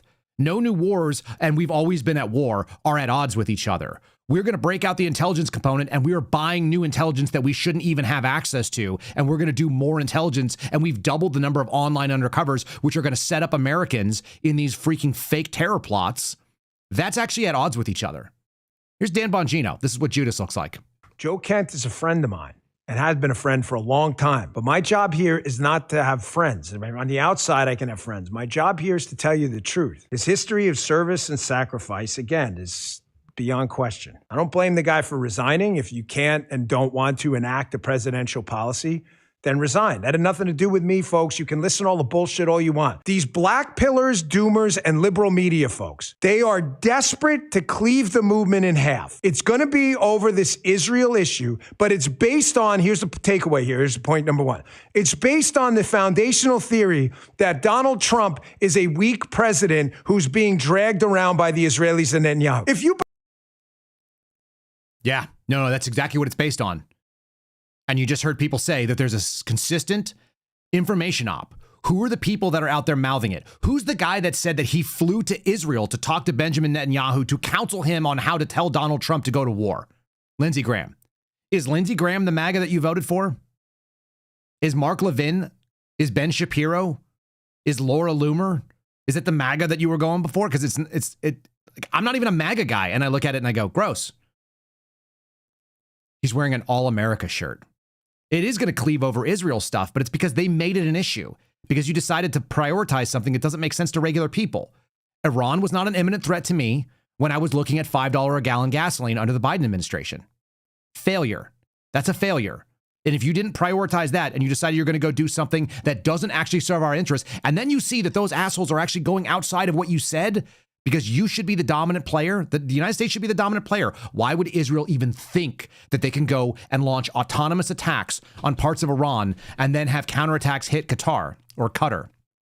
Believe that, listen to me. I can't help you. It's just not the show for you. If you believe Donald Trump has no agency over his own people and is just some idiot being led around, this isn't the show. It's okay. You've seen all in open source too, the advancement in ballistic missile technology. You have things like hypersonics out there. I'm not telling you they had them. I'm just telling you, like, the technology's growing fast. Guys, I'm not telling you that they had hypersonics. I'm just saying hypersonics are a thing. They exist. Do you understand the line of BS? Dan Bongino constantly calls out people saying they're throwing a bunch of facts at you, but there's no evidence. He literally just did the no facts, or the high facts, no evidence. There's hypersonics. They exist, but they're not Iranian. Right. You're all over the map, man. No one said that Donald Trump, this is an obvious straw man. No one says Donald Trump is a blind idiot being led around. It just means that you can have a blind spot on certain topics when you trust people who you shouldn't. You know, like Lindsey Graham, who you're playing golf with and endorsing. That's all I'm saying. By the way, if this is not the show for you, get out. He's gone from #1 on his return to number 90 on the Spotify charts in a period of like 5 weeks. You've had hosts out there say, you know, we should go after them if they tried to kill the president. There was just a guy convicted, a Pakistani. Pakistan is also Iran, isn't it? Right? It's not? Those are different countries? Also, was that guy set up by the FBI? Oh, yeah, he was. Okay. Merchant, you had the Shaqiri case. I mean, how many cases do you need? They're lethal plotting on Hook, Pompeo, Bolton. The persistent plotting against President Trump. Their drone technology advancing rapidly. Not a threat to the homeland, per Carolyn Levitt. The drone technology, not a threat to the homeland, was not going to be launched from unidentified vessels, per the reporting that the FBI gave prior to us striking Iran, and then it never materialized because Iran didn't have that capability.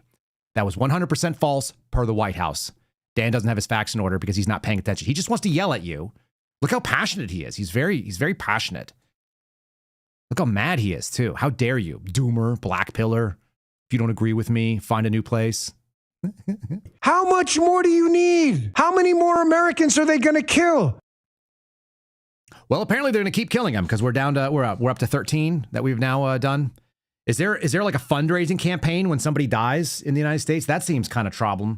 There's a clip that was actually really ugly about national security briefings being given to Donald Trump donors. I'm going to play that from the hearing yesterday as well. How many more dead Americans do you need? I don't know. Apparently it's a good capitalization. This is a true Donald Trump thing, which I think is really gross. If we were going to say one thing that's nasty about Donald Trump, he's more than willing to lie. He's more than willing to say things that benefit him at the expense of other people. I don't like doing that. That's not a thing that like is in my values. If you lie to me because it serves your interests and you don't have like, that's whatever happened to loyalty, right? Wasn't that the idea? Donald Trump is only like, he's loyal. It's one way with Trump, from what I can tell. That's nasty. Give us a like if this is an alternative opinion that you find interesting, if it helps open your brain up, if it makes you think something that you didn't think before, even if you disagree, whatever. Subscribe, YouTube, locals. We'll do an ad on Spotify if they want to play it right now. Just telling you, there's something gnarly about somebody that's willing to just straight up raise money on your death. We've seen it. You'd find it nasty. This was brought up in the hearing yesterday in front of Ratcliffe and Gabbard and others. And I just want to point out something that was released about 6 days ago. This is a fundraising email from the president of the United States. And in this email here, where there's multiple links to donate money, it says, as a national security briefing member, you'll receive my private national security briefings. Director Gabbard or Director Radcliffe, do you think the public should be able to, supporters of the president should be able to pay and receive his private national security briefings? I assume these are briefings, Director Radcliffe, that you provide to the president that is now going to be provided to somebody who makes a regardless donation. of what that I don't know what that document is, but regardless of what it says, it didn't happen. Well, no, this is new. But what I'm telling you is that the Hatch Act would prevent me from an apolitical role from engaging in that. I'm not aware that anything like that happened. Yeah, this says unfiltered updates. So, Director Gabbard, do you have any comment on whether unfiltered updates of private national security briefings should be made to individuals that donate to the president? I'm not familiar with that document, and It's been made very public 6 days ago. We'll get you a copy here, because I agree with you, Director Ratcliffe, that the Hatch Act should prohibit this type of conduct. It should. Like, you don't have to like Mark Kelly, and I don't. I'm not a fan of a lot of these people. The crazy thing is if you have principle and somebody says the thing that they should be asking anyway from both sides, if we had people with principles, they'd ask it. The question is why are you touting that you're going to get access to national security briefs by spending a ton of money? And what is Trump campaigning on right now? I mean, that's the other real question. I despise politics for the following reason. They're always fundraising. Saying that all the presidents do it doesn't make it better. It doesn't make it okay. You're in the freaking White House. You're claiming that you don't take a salary. And now you're going to solicit donations for what? Special information or access, even if it's BS. Claiming you're going to give people the inside scoop. You might as well do a Patreon account and have people tune into your classified briefings that you do, or your fake classified briefings where you say nothing. Do I think he's giving out secret information? Probably not. But wouldn't that be a leak? Wouldn't be that the thing the FBI is going after Joe Kent for, allegedly? It's gross. Let's talk about the red line. Let's talk about the real crux of the issue, which was that Joe Kent made the allegation that Iran wasn't an imminent threat, and that was because the Israelis executed a mis or a disinformation campaign on people in the Trump orbit who had access to Trump. The best way to influence somebody is not to go directly to them and tell them something. You want to give me some secret information? Get it to my wife and have my wife bring it up in a way that's thoughtful and knowledgeable of me. Give it to my kids and have them bring it to me. Oh, there's an opportunity. Oh, like, what is it, honey? You know, have somebody who already has access. That's why we call them access agents. You always use cutouts and go-betweens. And we know that there are people that are inside both the Trump administration and inside the United States federal government that spend an awful lot of time, unwarranted, I would say, in a foreign nation, and they're doing this thing. So here's where the red line moves. This is relevant. This was from Tucker's interview last night as well. I'm playing a lot of it so you guys who didn't watch it are getting the most important things. This is why they're going to attack the man. And you tell me, if you guys think, like, that's fine. You guys can think that Joe Kent is a grandstander. This is not what grandstanders look like to me. Dan Bongino is a grandstander. Mark Levin is a grandstander, in my opinion. You can have a different one. It's fine. I won't tell you the Dan Bongino thing, like, get the hell out. What they did was they created basically a shifting red line or a new red line. So that if the president's red line was Iran cannot have a nuclear weapon, we've actually got a lot of trade space in there for a deal to be made because of what I just described with the Iranian policy. Essentially, the Iranians saying, okay, well, we don't want a nuclear weapon. Well, that means we basically are at a point where we can start negotiating and we can come up with a deal. And the president is a fantastic deal maker. So if your goal is to move us away from any kind of deal and your goal is to move us into a conflict, you have to shift that red line. Oh, look at him saying how terrible Donald Trump is and how he's so dumb and he can't do anything. He just said he's a fantastic deal maker. The whole point of what Joe Kent has been doing is not to go out and attack Donald Trump. And anybody who sees it that way is clearly seeing that their agenda is being threatened. He's like, I'm trying to get him to understand that there is things that have been put in front of him that are not accurate, and he should be asking questions. Donald Trump should be more of a skeptic. Why are you listening to Lindsey Graham and not this man? At the very least, you should be listening to both of them. It sounds like he didn't have it. And that's where a lot of this, I would say, what became a de facto U.S. policy of Iran can have no nuclear enrichment. It was laundered through a lot of the different talking heads, Mark Levin, Mark Dubowitz. You've got the Foundation for the Defense of Democracies, you name it. Washington, D.C. has plenty of pro-Israeli lobbyists who will come and say those things, who will publish think pieces on it, who will go on the media, who will run, op-eds in the Wall Street Journal to talk about this, why they can't have any enrichment whatsoever.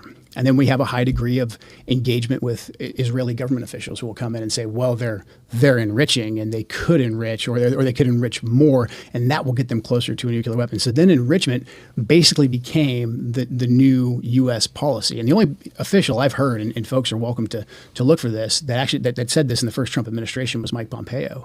He said it. The president didn't say it. The president has been very consistent. He said they can't have a nuclear weapon.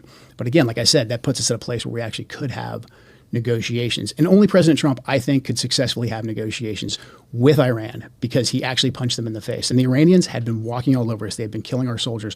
All of that is true. I have no sympathy whatsoever for the Iranians, what their proxies were doing. President Trump level set that when he killed Qasem Soleimani and he killed Abu Mahdi Mohandas. The folks who wanted to push an actual regime change war in Iran knew this, and they knew there was a potential to get a deal, or there was a potential for President Trump just to continue the policy of maximum pressure sanctions, and if you come after us, we will hit you hard. And that got the protesters out on the street in Iran, and that's actually what the regime feared the most. I don't think the Ayatollah feared dying, not because he, is some crazy lunatic. I'm sure some degree of the Shia martyrdom culture played a factor in that. However, I think he knew that if he was killed, the regime would survive because the people would rally around the regime. Weird. Oh, okay. And what did Donald Trump tout as his big thing? He was a deal maker. You just heard Joe Kent say that he should use the level setting version of violence where you reset the parameters of the interaction and then make the deal.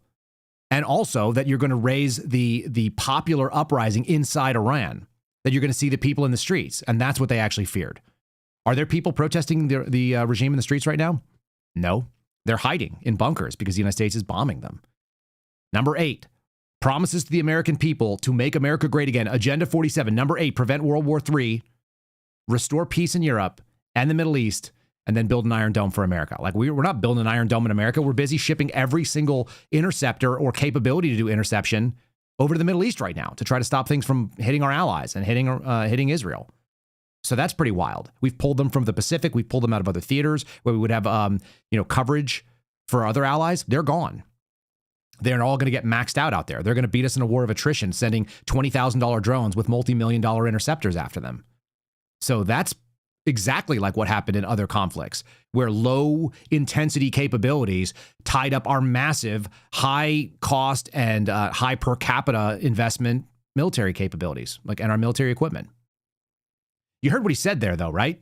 That they launder this stuff through all these different think tanks and groups, the different lobbies that are on behalf of Israel's interest and not the United States, which are in the United States. There's plenty of them. I wonder if anybody ever recognized that in Washington, D.C. I wonder if anybody in the White House ever recognized that these things have outsized power because, first of all, the number of Israeli Americans exists. It is a fraction of a percent of the total citizenry of the United States. I'm not mad at them one way or another. You'd be a dual citizen. Apparently, it's not my thing, but I get it. There are some.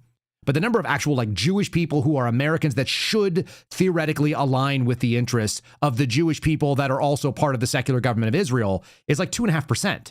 It's not a huge chunk of the voting bloc in America, period. It's just not. So I wonder if anybody recognized a disproportionate representation before. My father would tell me the most powerful lobby that there is in this country is the Jewish lobby. It's the Israeli lobby.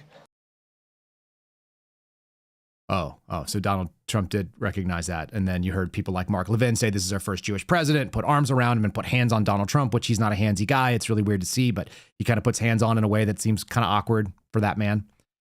All right, the red line gets shifted. It gets shifted how they move the discussion from nuclear weapon capabilities, which Pompeo said in the first administration and Trump has said subsequently, you've seen other people pick it up, to no enrichment, which is a totally different animal. And that's a moving scale. That's the moving red line. Here's more about the red line. What they did was they created basically a shifting red line or a new red line. So that if the president's red line was Iran cannot have a nuclear weapon, we've actually got a lot of trade space in there for a deal to be made because of what I just described with the Iranian policy. Essentially, the Iranians saying, okay, well, we don't want a nuclear weapon. Well, that means we basically are at a point where we can start negotiating and we can come up with a deal. And the president is a fantastic deal maker. So if your goal is to move us away from any kind of deal and your goal is to move us into a conflict, you have to shift that red line. And that's where a lot. All right. So we heard this. I'm queuing these up on the fly. The red line discussion. Here's another one as well. Again, red line equals goalpost. If you think that people can move the goalpost in real time and that's okay with you, then you're not going to be able to negotiate because you're moving against a set of rules that are not staying consistent as the game is being played. I'd love us to run the experiment. We try that. What would happen? the Israelis, again, they have they have the ability to go out and collect great intelligence. They have a very capable military, but they're a very small country. Anti-Semitic. I think oh my God. Israel would be able to defend itself. I think it could conduct limited strikes on its borders. I think it could continue carrying out pretty impressive targeted assassinations against its adversaries. And so I think you would see it relatively contained. What it couldn't do is go topple entire governments. It couldn't do something like the Iran war, the Iraq war. It couldn't aggressively destabilize Syria. These big, heavy lifts of regime change that America has been engaged in, Israel could not do on their own, which is where you get back to the Israeli lobby being just so potent and so powerful and so aggressive. So that, and I want to ask you about that because that's the line that you're being attacked for. And so I want to go through and have you explain more fully, if you would, why you said what you did and read it. But before I do that, one last question. Was any of this debated that you know of before this war commenced 3 weeks ago? Did anyone say, well, wait a second, if we do this and kill the Ayatollah, because that was like the first order, I think, what are the effects after? And like, what's the goal? Did these debates ever I know emerge? They happened heavily before the 12-day war. I think that when the Israelis came back around and said they wanted to do this, I just don't think there was any debate. I think just based on the ecosystem and the amount of influence that was exerted. Because in some ways this is a little humiliating since I was told, the whole country was told that after the 12-day war, there was no Iranian nuclear threat. We got rid of it. I'm not imagining that. It just happened last summer. Yeah. Do you recall those statements? Yeah. I mean, Operation Midnight Hammer. Yes. Destroyed their nuclear capability.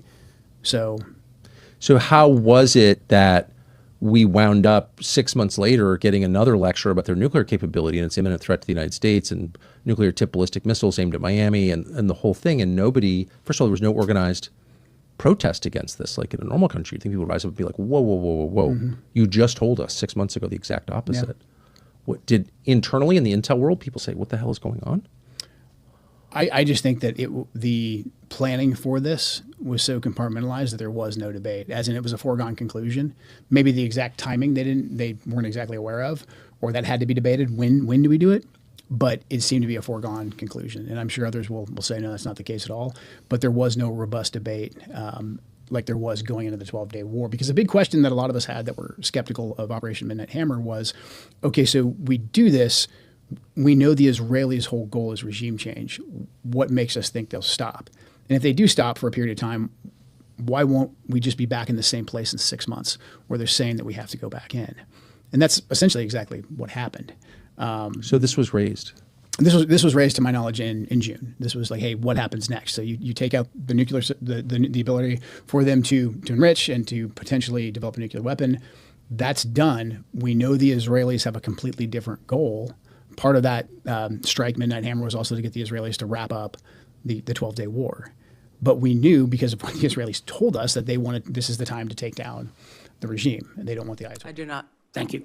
Let me move to Iran. Now, I understand, and I appreciated Director Gabbard, your comments yesterday about agreeing that the president has sole authority, I guess, in his bones to declare whether something is an imminent threat. I didn't agree with your friend, Mr. Kent, but I agreed with him yesterday on the fact that there was no imminent threat. I guess what I'm concerned about, one thing is, even in your printed testimony today on page 6, and your last paragraph on page 6, as a result of Operation Midnight Hammer, Iran's nuclear enrichment program was obliterated. There's been no efforts to try to rebuild their enrichment capability. You omitted that paragraph from your oral opening. Was that because the president had said there was an imminent threat 2 weeks? No, sir. I recognize that the time was running long, and I skipped through some of the portions. So you chose to take my oral delivered remarks. You chose to omit the parts that contradict the president. It's smart politically, but Tulsi Gabbard apparently submitted written testimony and then didn't do things that would have contradicted where the president stood. Now, Tucker Carlson said he was going to ask about anti-Semitism because that was the smear. That's the attack going on that Joe Kent is an anti-Semite. That's coming from Mark Levin. It just came from Dan Bongino, which we just played you evidence of that. If you're getting attacked from the left and the right for things that seem pretty illogical, and that does seem pretty illogical to me, and it's coming from the people that used to be called fake news, why are we listening to the CIA and CNN right now? Just curious. If you're a conservative and you think those are fake news, and by the way, that's the position of Donald Trump until 5 seconds ago when they're praising CNN for putting up polling, which I just showed you was a lie. It's a lying poll. What are we doing here? Here's CNN telling you that he has deep problems with anti-Semitism and racism. I don't know if you guys know anything about it, but the other slander against Joe Kent is that he's a liberal. He's an obvious lib. He's far on the left. And that may be the case because here's the thing. The guys who work in Task Force Orange in the activity, the ISA community, they're like 50-50. They're more like libertarian and left-leaning than you find in most right-leaning, like Delta Force, special mission units like DevCrew. The people that are in special operations in general tend to be pretty like pro-America, rah-rah, red-blooded, like ass-kickers. He's clearly a thinker. It wouldn't surprise me to find out that he's more libertarian or open-minded on certain things, because the type of mission they actually do involves a little bit more thoughtfulness. But apparently he's also a white supremacist because of Proud Boys, because of this. Here's some just like wrap-up smears, as Nancy Pelosi would call it, just slurs that I don't know where the evidence is, but here it is. I'm joined now by former Deputy Director of National Intelligence and CNN National Security Analyst Beth Sanner. Beth, let's just start with the framing of this departure. Obviously, on one hand, he's coming out and saying that he can't support the war with Iran. On the other hand, he's blaming it on Israel. He's got a little bit of an anti-Semitic past, controversial past, at the very least, I'll say. How are you viewing this departure here? Notice no evidence. And this woman's about to say, this is outside of my wheelhouse to talk about anti-Semitism, but let me go at it anyway, because why not? You have me on CNN. Well, I mean, there's obviously political implications here, which is a little bit outside my territory, but I think it's really, really clear that Joe Kent was unqualified to be the head of NCTC. This controversy around him being a supporter of white nationalists and hiring Proud Boys and people who espouse very, very radical right-wing views. He talked about conspiracies. He said the Secret Service was behind the assassination attempt on Trump. I mean, he has said pretty crazy things. And so, you know, I think that we should be very clear about that. That said, he is a decorated war hero. He did have a personal tragedy with his wife. But, you know, these things you have to kind of bucket on one hand, and you still have to say, okay, this was a principled move. He believed in something. But the basis for that is, in your kind of anti-Semitism land to some degree. It's in the anti-Semitism land to some degree, says a woman who looks like she's trying to be a man wearing a men's suit and trying to give a discussion to the man who sat as the director of the National Counterterrorism Center, was in a Tier 1 special mission counterterrorism unit that did regime change and embedded himself with 11 combat tours. I don't know how many Bronze Stars. I think it's like 6. Lost a spouse in the war on terrorism, and she's qualified to say whether the guy cannot be there because he lives in the land of anti-Semitism. This is a story that was written by Daily Caller. I'll put this over in the show notes today too. Never Trumpers and around chicken hawks all henpeck in unison to smear Joe Kent. I know a little bit about what happens when everybody thinks that you're the problem because you're hurting the feelings of quote unquote our team. As news broke of Tuesday of Joe Kent's resignation, a slew of Never Trumpers and Iran chicken hawks immediately launched a venomous smear campaign to discredit the 11-time deployed combat veteran. Joe Kent, Tulsi Gabbard's top deputy, announced Tuesday he was resigning from his post as the director of the National Counterterrorism Center over America's war with Iran. Shortly thereafter, former Never Trumpers and chicken hawks all got their memo and started pecking away at the man. Bill Kristol, Nepo baby boomer son of neoconservative King Irving Kristol, framed Kent's decision as a calculated career move. Interesting. How many other ambitious MAGA polls are seeing a path forward in opposing the war? Just gross. Anyway, they go and they quote a number of people. The biggest thing they want to do is they want to bring in Joe Kent's wife. Eric Erickson says, there's a rule in conservative politics that a man is rarely to the right of his wife. Joe Kent lost his first wife in war and remarried a woman who now works for a far-left, anti-Israel, pro-Iran website. Kent should have never been appointed to anything in the Trump administration.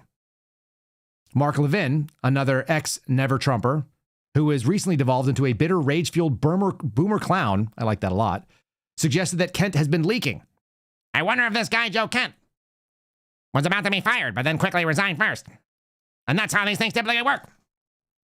He's part of the radical Islamic woke white cabal, a neo-fascist. Like, what is this guy's problem? Anyway, Mark Levin saying things. There it is. Fire all the woke right neo-right. They all do the same thing. They smear people, right? My favorite is that they claimed that his wife worked for some left-leaning web outlet because she wrote a single piece in 2023 for Gray Zone with Max Blumenthal, who's a radical left Jew hater. Allegedly writing a single piece. Look, I've written pieces that have showed up in The Federalist. I wrote a piece that showed up on Tracy Bean's outlet. I've had my stuff quoted over on Fox News. Does that mean that I align with any of those people? No. Did I get paid for any of that? No. If you guys don't know, if you write a single piece for a place, they don't usually pay you. The pay is that you get exposure. Sometimes people have to actually pay for it to get their name out there. I'm not looking at Julie Kelly right here. I don't know if she paid for her access to the Wall Street Journal or not, or if they traded a favor. The smear on his wife is gross because it's not even accurate. Joe Kent retired from the United States Army Special Forces in a Tier 1 Special Mission Unit. He was deployed 11 times and received 6 Bronze Stars for the work that he did. Cool. Let's take the word of these other people. But it is about anti-Semitism. It is about, he's obviously a Jew hater. That's what the claim is. And I read the piece multiple times. He just said that there's issues with what Israel has, what their strategic interests are in opposition to Americans' strategic interests. Although tactically, we often agree. Do you guys understand the big difference when you look at the battle space? Tactically is like when we're out there achieving a mission, is the mission going to be successful? Are we going to get home? Did the team, there's the troops going to be able to do what they need to do? Tactical, battle space. Strategic is like, where do we see this going in the long run? What are our goals? And we have a different tactical requirement than we have strategic. And our strategic interests are not the same as Israel. They're just not. They're a different country. That's why we should always sort of be the ones calling the shot if we are going to be the ones keeping them in line. And we've just read it from Donald Trump. Israel's doing whatever the hell it wants. It's out of anger. It's violently lashing out. And if we have to go back, we're not even going to ask their consent, as though we needed Israel's consent for the United States of America to do whatever the hell it wants. Unless we did, because God forbid you be called a Jew hater because of their big Israel lobby, which Donald Trump just said in a clip a moment ago. We are now in the middle of a war in the Middle East, in Iran specifically. But there is a lot of debate among politicians, among the public here in the U.S., among some very influential voices, by the way, in the Republican Party, including people like Tucker Carlson and others, who have suggested that we have been pulled, the U.S. has been pulled into this war by Israel. And there is a view among some that unto itself creates these other questions about anti-Semitism and this sort of interconnection between those who have problems with Israel and those who have problem with Jews. All right. So this is known as begging the question in a logical sense. What he just did is made an argument in the form of a question. Actually, he's just phrasing things and he's going to let it be an opening for the guest to speak. But begging the question is when you presume the answer and you create the answer. It's sometimes referred to as conclusory allegations. I've already said what the answer is, and now you're going to give it back to me. It's a Sean Hannity tactic. This guy's just more sophisticated at it. You're sitting here with the president of the ADL, the Anti-Defamation League, which in theory is an okay thing to do. But in fact, it's a radical leftist organization. They do some work that's not terrible. In fact, the Holocaust Museum, that the trip that I was put on, was apparently coordinated with the ADL. I thought it was actually really telling. I just didn't take it to walk away and say, we have to protect Jews at all costs. What I thought was, we have to protect minorities and we have to use our governmental power with a lot of discernment. That was my takeaway. I'm just leaving this on the screen for a second because we're about to hear from Jonathan Greenblatt or whatever his name is. They just made an allegation and they stated it as fact at CNBC. If you think that we have an entanglement issue with Israel, that is in fact anti-Semitic. Some people say it, so we're going to just conclude that it's true. And then you're going to hear a response, and then you're going to also smear Joe Kent with this. This is coming from CNBC. You just heard it on CNN, and it's also been parroted by people who are out on Fox News. Ready? So this is a good opportunity to talk about anti-Semitism, right? Some might call When is there not a good time to talk about anti-Semitism, I wonder? It seems like it's the only thing that I hear. And I don't know anybody that walks around like just hating Jews all the time. I know people that are accused of anti-Semitism, and I've never once heard them bringing up outside of the thing where they're talking about a current news article. It's freaking bizarre. It's so strange to hear that nonsense. They call it the oldest hatred. Some might call it the oldest conspiracy theory. It's been around for thousands of years, and it's typically involved scapegoating and blaming a small group of people for things that are going wrong. This has been happening for ages and ages. And one of those age-old tropes is that Jews aren't loyal to the country where they live. Remember, they lived as a minority in exile for thousands of years. And that not only they're not loyal, they cause the world's wars. Right? Again, this is an age-old trope that the Jews caused World War I, that the Jews caused World War II, and the Jews caused the Gulf War. And now we're seeing people like Tucker. None of those things are being argued right now. I'm simply going to post up a post last night within the last 15 hours from the president of the United States saying Israel lashed out in anger for what took place in the Middle East. It's violently lashing out at a major facility without the United States. The United States knew nothing about this particular attack. And we also are now worried about our other ally, Qatar. So I've been told that Tucker Carlson is PNG'd because he's working on behalf of the Qataris. Well, so was Kash Patel, people. So was Pam Bondi. They all took money from Qatar. I don't know that Tucker was or wasn't, and I don't think that he necessarily was, but it sounds like he's got a house there. So what? They're an American ally. They're actually listed as being one of the groups that is deeply involved in NATO at this point. Do we have a Qatari? Here we go. Qatar. I know you guys. I don't know why I say Qatar. That's the way it sounds to me. Let's see here. It's a forward headquarters for U.S. CENTCOM. Is there more about it? I swear I ran something about it where it said it was part of the, it was working as a non-NATO member that was in alliance with NATO. Regardless, they're an American ally. We have bases in their country. So we're allowed to have that. Nobody is talking about World War I or World War II or the Gulf War. We're literally talking about what's going on right now where the president of the United States is making a very specific allegation. Iran is being attacked by Israel, and they're not coordinating their strikes with us. And now we're worried that it's going to blow back on another ally known as Qatar. And by the way, he's announcing that he's not going to ask Israel's consent, as though we might have had a problem with having to get sent here. Here's part two. Joe Kent's a really bad guy. Why? Because we have already concluded that anti-Semitism, there's never a good time not to talk about anti-Semitism and Proud Boys or whatever. Take Joe Kent, who resigned yesterday in a very public letter from his position as the head of the National Center for Counterterrorism. ADL opposed his nomination a year ago because of his white supremacist and extremist ties. He'd engaged in anti-Semitic rhetoric long before he was nominated. So when this person publishes a letter saying, I'm resigning because Israel pulled us into the war, Iran didn't pose a threat. Right. And so my question to you... That was a smear. I cannot find evidence of what it is. I'm happy to find out what it is. Let me know what his white supremacist statements were, since I've been called that before. Yeah. Everybody can claim things. You have to actually produce evidence. And you look at that and say that is an anti... This is the question. Is his decision and his letter, in your mind, a protest of the war and what Israel as a country politically is doing? Yeah. Or do you look at that and say, he's an anti-Semite and he doesn't like Jews? This is what I think is the fundamental question. Right. Well, right. And so to do the second one, you'd want a lot of evidence before you make some sort of statement about somebody's complete beliefs in a bigoted way against an entire group of people, which he's already said he doesn't hold. All right, let's hear it. Look, let's talk about it. So you can say, I oppose this war on some grounds, but to blame Jews or the Jewish state for the war?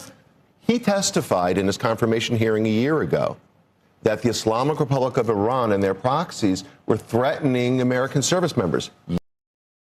Really simple. Did you hear what he just did? This was a really, really specific literary verbal device. He just said, you're allowed to say that you disagree with something, but if you think that the Jewish state is behind it, then you're not allowed to do that.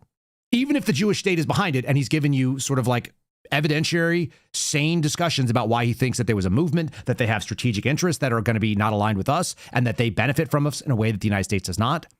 One more time. Here we go. Oppose this war on some grounds, but to blame Jews or the Jewish state for the war?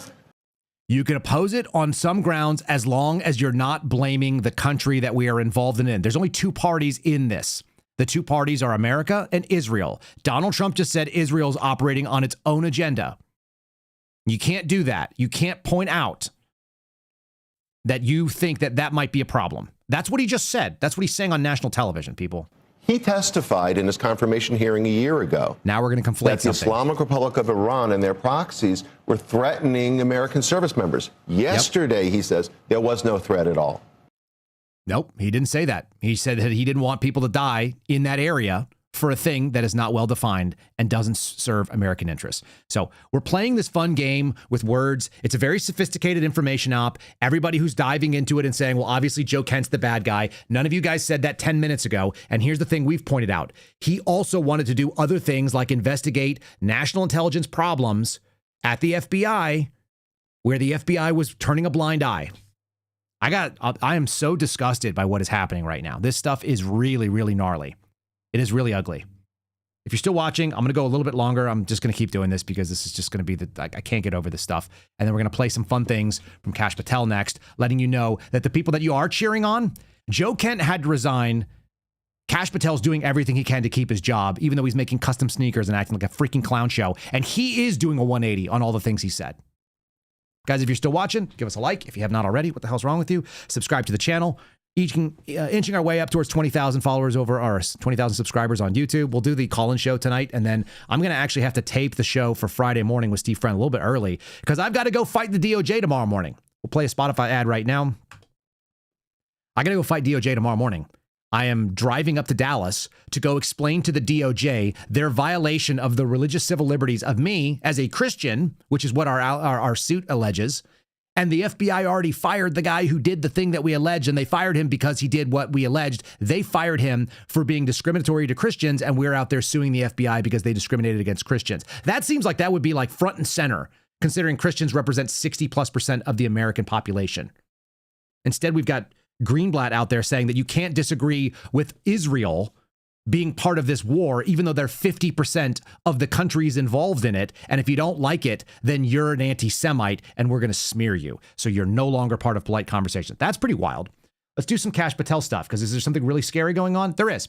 It turns out they're expanding the information capabilities. Let's just do a quick reminder here that Kash Patel is still abusing our jet and that it's causing some real problems. So not only is he living it up, but also he's doing crappy things. So here's the grift part of it, which does seem like a Trump administration thing, and then we'll move on to the other one. And the remaining scarce resources are being squandered on things like a $60 million jet for the director's personal travel so he can go golfing in Scotland or partying with athletes in Milan. In fact, according to a whistleblower account, those flights became so frequent they even delayed the Bureau's response to major incidents like the Charlie Kirk assassination or the shooting at Brown University. Oh, yeah. So just remember, he's still doing the booty call on the jet thing. That's a thing. Let's do the second piece of it. The pretending like there is this huge amount of threats that happen in America on a regular basis from terrorism, or more importantly, that the FBI is going to be in a position to help it. Let's go to a classic, what you guys will call Rhino. I'll call a real Republican. Also sounds like she might have had a stroke. She's 1,000 years old. She's a very old 73. This woman is younger than my father, and she sounds older than my grandmother who passed away. She actually sounds like she might already be dead. Here's Susan Collins talking about ISIS Online, which is going to open up the door for why we need to fund twice as many FBI undercover operations than we did under the previous administration. If you guys have listened to this program long enough, you know that this is where the entrapment happens. So this is fun. ISIS targets potential recruits online through social media, gaming platforms, encrypted messaging. I never understood why some old ladies start talking like this. I'll do a Susan Collins the next time that we want to do a Susan Collins impression. It sounds like an old lady who's got something vibrating in their throats. It also sounds a little bit like Mary Garland. Apps. ISIS even facilitated a network online to smuggle illegal immigrants into the United States. Since April 2021, there have been more than 52 jihadist-inspired cases across 30 states. What measures is the FBI taking to prevent foreign terrorist organizations from recruiting or influencing Americans, while also ensuring the protection of individuals' right to privacy? Thank you, Senator. And I think you said it best. They have transferred their capabilities in terms of personal recruitments to online recruitments, which makes any terrorist organization, including ISIS, all the more powerful. What we have done is extended and expanded resources to environments like the Threat Screening Center, which allows us to collect biometric capabilities from all over the world. We've had a double-digit increase in that and a double-digit increase in intelligence production. But what we've also done in the CT space specifically is expand the number of agents and intel analysts that go online and detect based on our biometric capabilities and intelligence that we have from the interagency. And what that leads us to is what we saw in December of last year, Senator, where we at the FBI stopped 4 terrorist attacks, 4 in California, Texas, North Carolina, and Pennsylvania, 3 of which were ISIS-inspired. We were able to detect these individuals both online and in person using our covert platforms, and we shuttered a bombing campaign in Southern California and 2 mass casualty events for New Year's Eve. So those were all made up. And they're made up because the FBI is incentivized to go find fake terrorism, set up terrorism, bust the terrorism that they've been setting up. We've been calling that the playbook here at the Kyle Seraphin Show for years. It's funny to think that we've been doing this for years. This was written about by Trevor Aronson. It was known as the Terror Factory. It goes back to the beginning of the war on terror. It goes back to 9/11 and the post 9/11 intelligence growth. And it was the thing that Kash Patel said was a problem. He mentioned that this was something that was going to be corrected. I'm not trying to make fun of Susan Collins if she has MS or Parkinson's or any of the other things that make people shake when they talk like this and they sound kind of like a female Jimmy Stewart. I just want you to get out of office. You're 73 years old. Go find something else to do. You don't need to be sitting there. There must be someone else that would be better to represent your area than that old lady who sounds ancient and doesn't seem to have a grasp. And I'm pretty confident that was the first time she ever read that stuff because her staffers wrote it up because the staffers are, in fact, the entirety of that office. Gross. All right. Kash Patel just told you he doubled the amount of online undercovers doing stuff. Did you hear that? It sounds like this. I'm going to play it one more time. Resources to environments like the Threat Screening Center, which allows us to collect biometric capabilities from all over the world. We've had a double-digit increase in that and a double-digit increase in intelligence production. But what we've also done in the CT space specifically is expand the number of agents and intel analysts that go online and detect based on our biometric capabilities and intelligence that we have from the interagency. And what that leads us to is what we saw in December of last year, Senator. We've doubled the capabilities of biometrics and a bunch of other words and a bunch of bureaucratic soup. We've doubled the number of people that are going online on what's called an online covert employee, or the OCE. We've added a bunch of OCEs so we can set up more people. Do you think they're setting up people overseas? No, they're setting up Americans, which is the same problem that we called out, weaponization, and people are cheering this on like it's a win. Where we at the FBI stopped 4 terrorist attacks. Created and stopped. Great stuff. Are you guys buying data? Are you guys buying data from Americans? Are you buying things that you would have to otherwise get a warrant to get, but instead you're going to spend American taxpayer money on some sort of database access so you can just ingest it because people are signing it away in a terms of service, but not for government use? Is that what's going on? Director Patel, a question for you.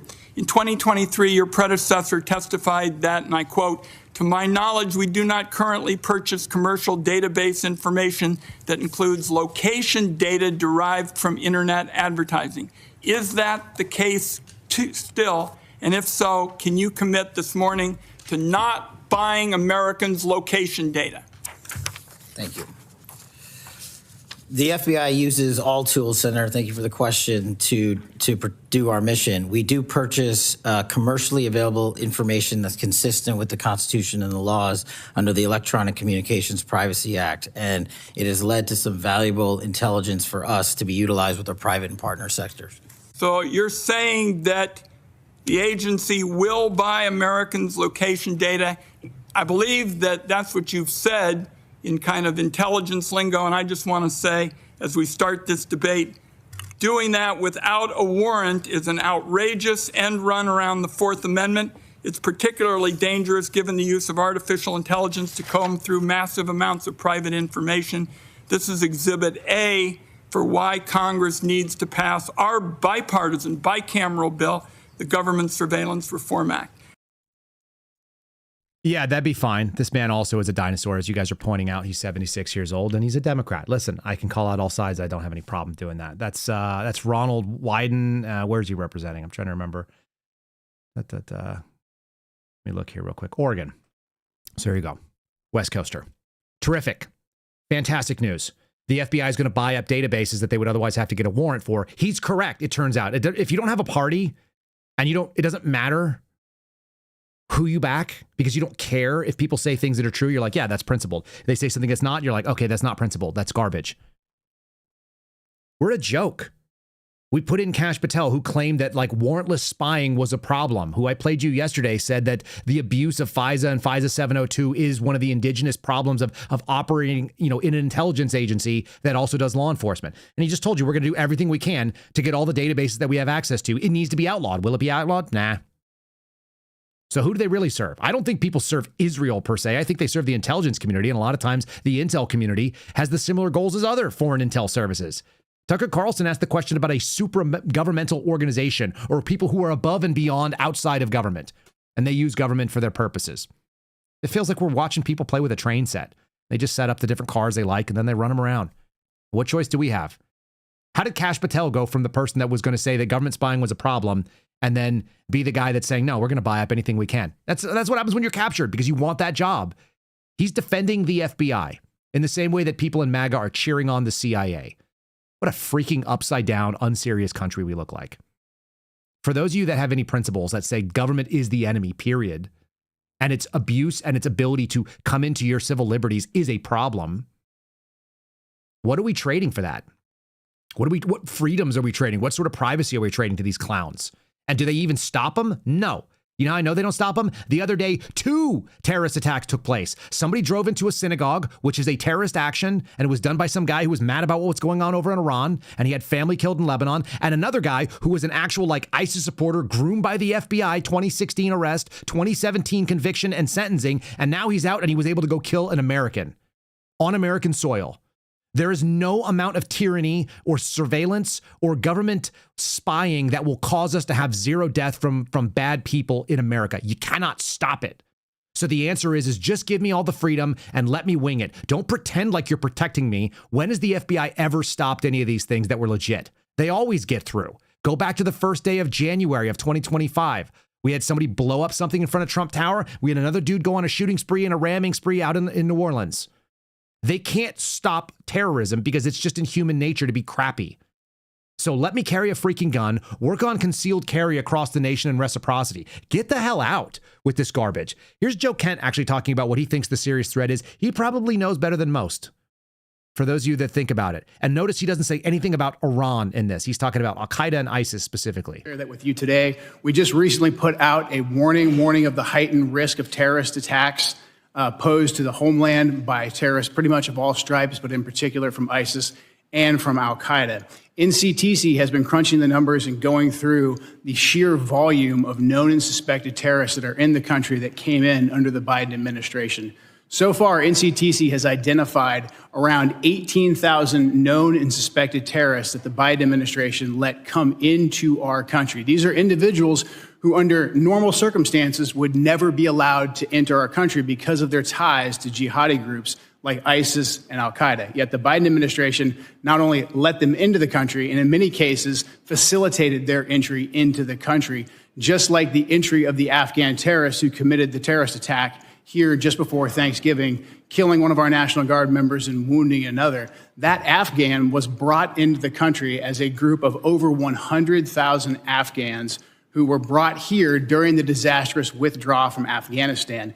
These individuals, despite what has been reported, were not vetted properly to come into the United States. Listen to that Trump hater. I mean, he just hates Trump so much when you listen to him. You can tell how much visceral hatred he has for Trump. Oh, he's calling out the Biden failures in Afghanistan and Abbey Gate. And maybe he doesn't want to see any more of his brothers and sisters in arms fall victim to that kind of without a win. There's no win there.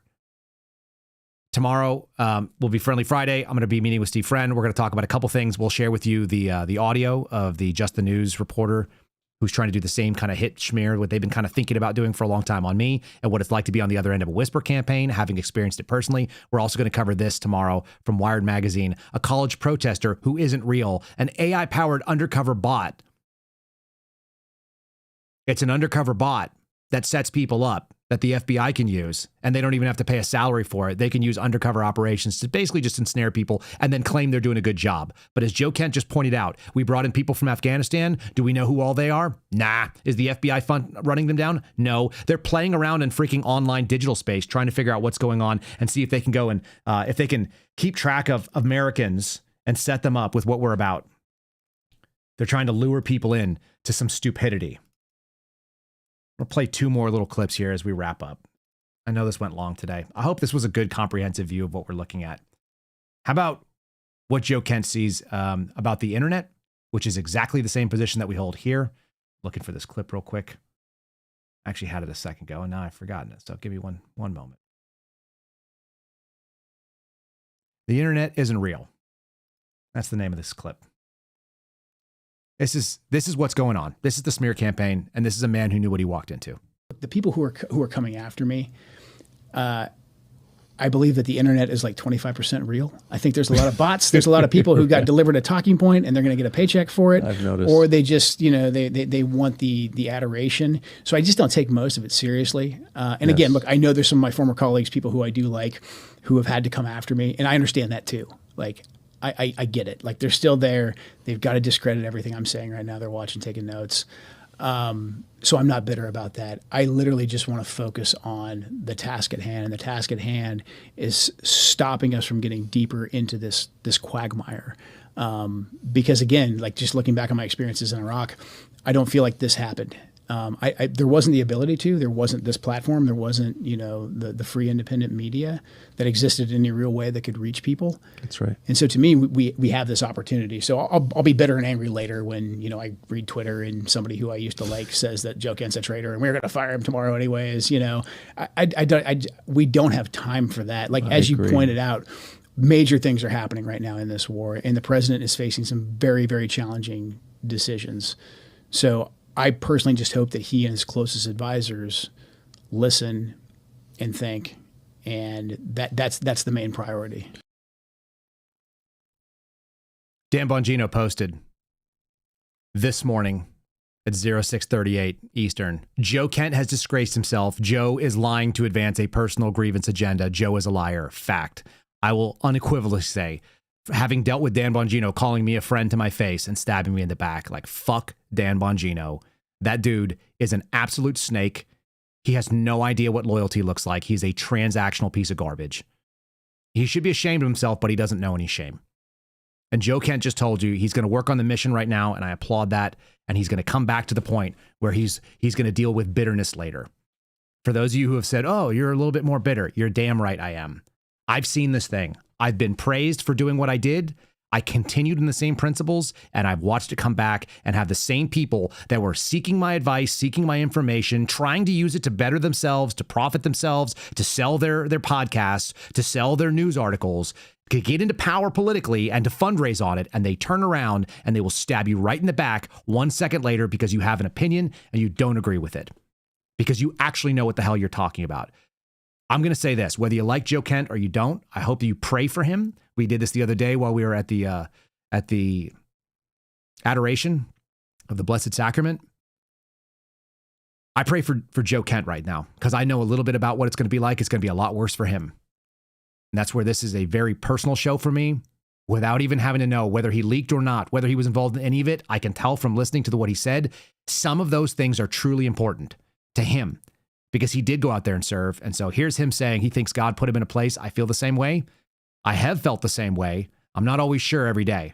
So I hope he maintains this conviction. You can pray for that for Joe Kent. You can pray for him to have peace and to serve God's purpose, whatever that purpose is, and that he is accurately doing it. You don't even have to agree with what that is.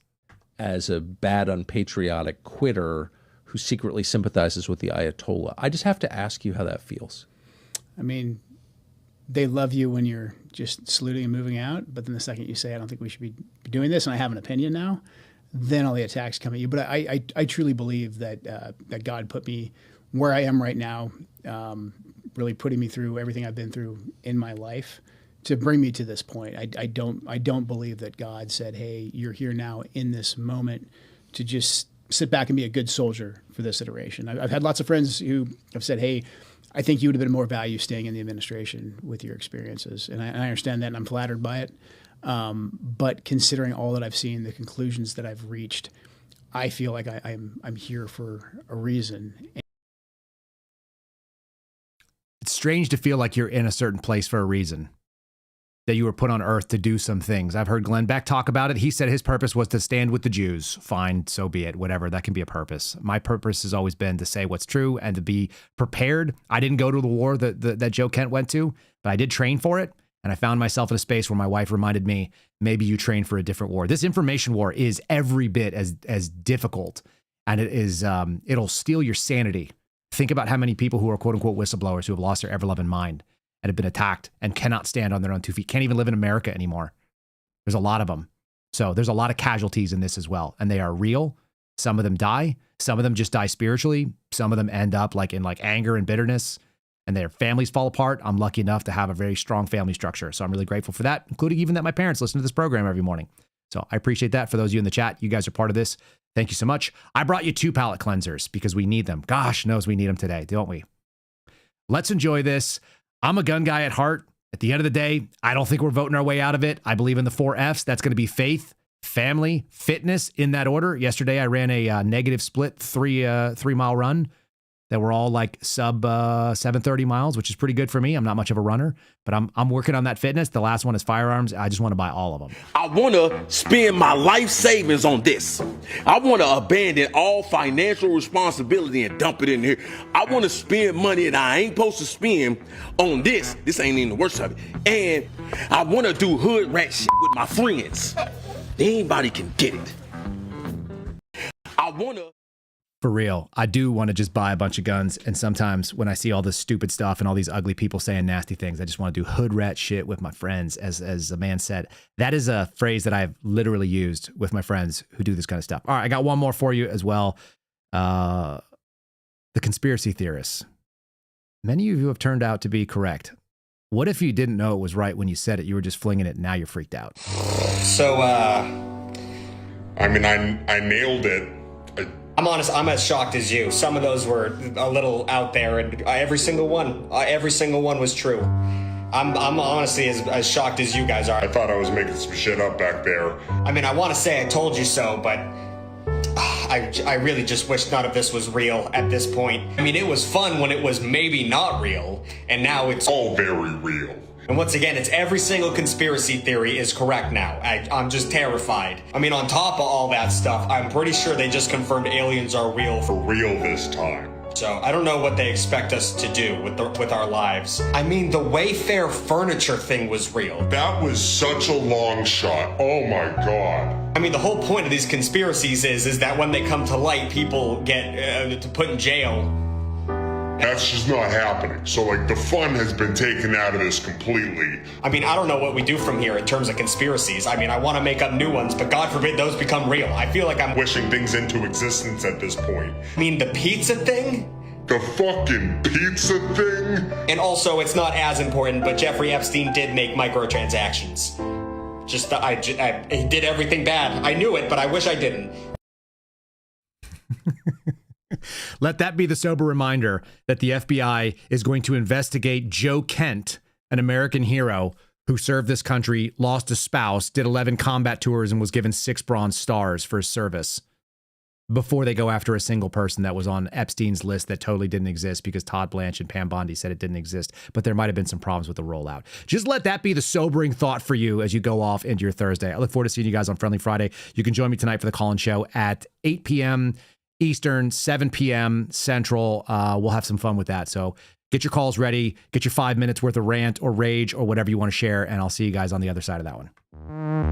Thanks for listening to The Kyle Seraphin Show, streamed live weekdays on rumble.com/Kyle Seraphin. Follow Kyle on Twitter, Truth Social, and Instagram at Kyle Seraphin.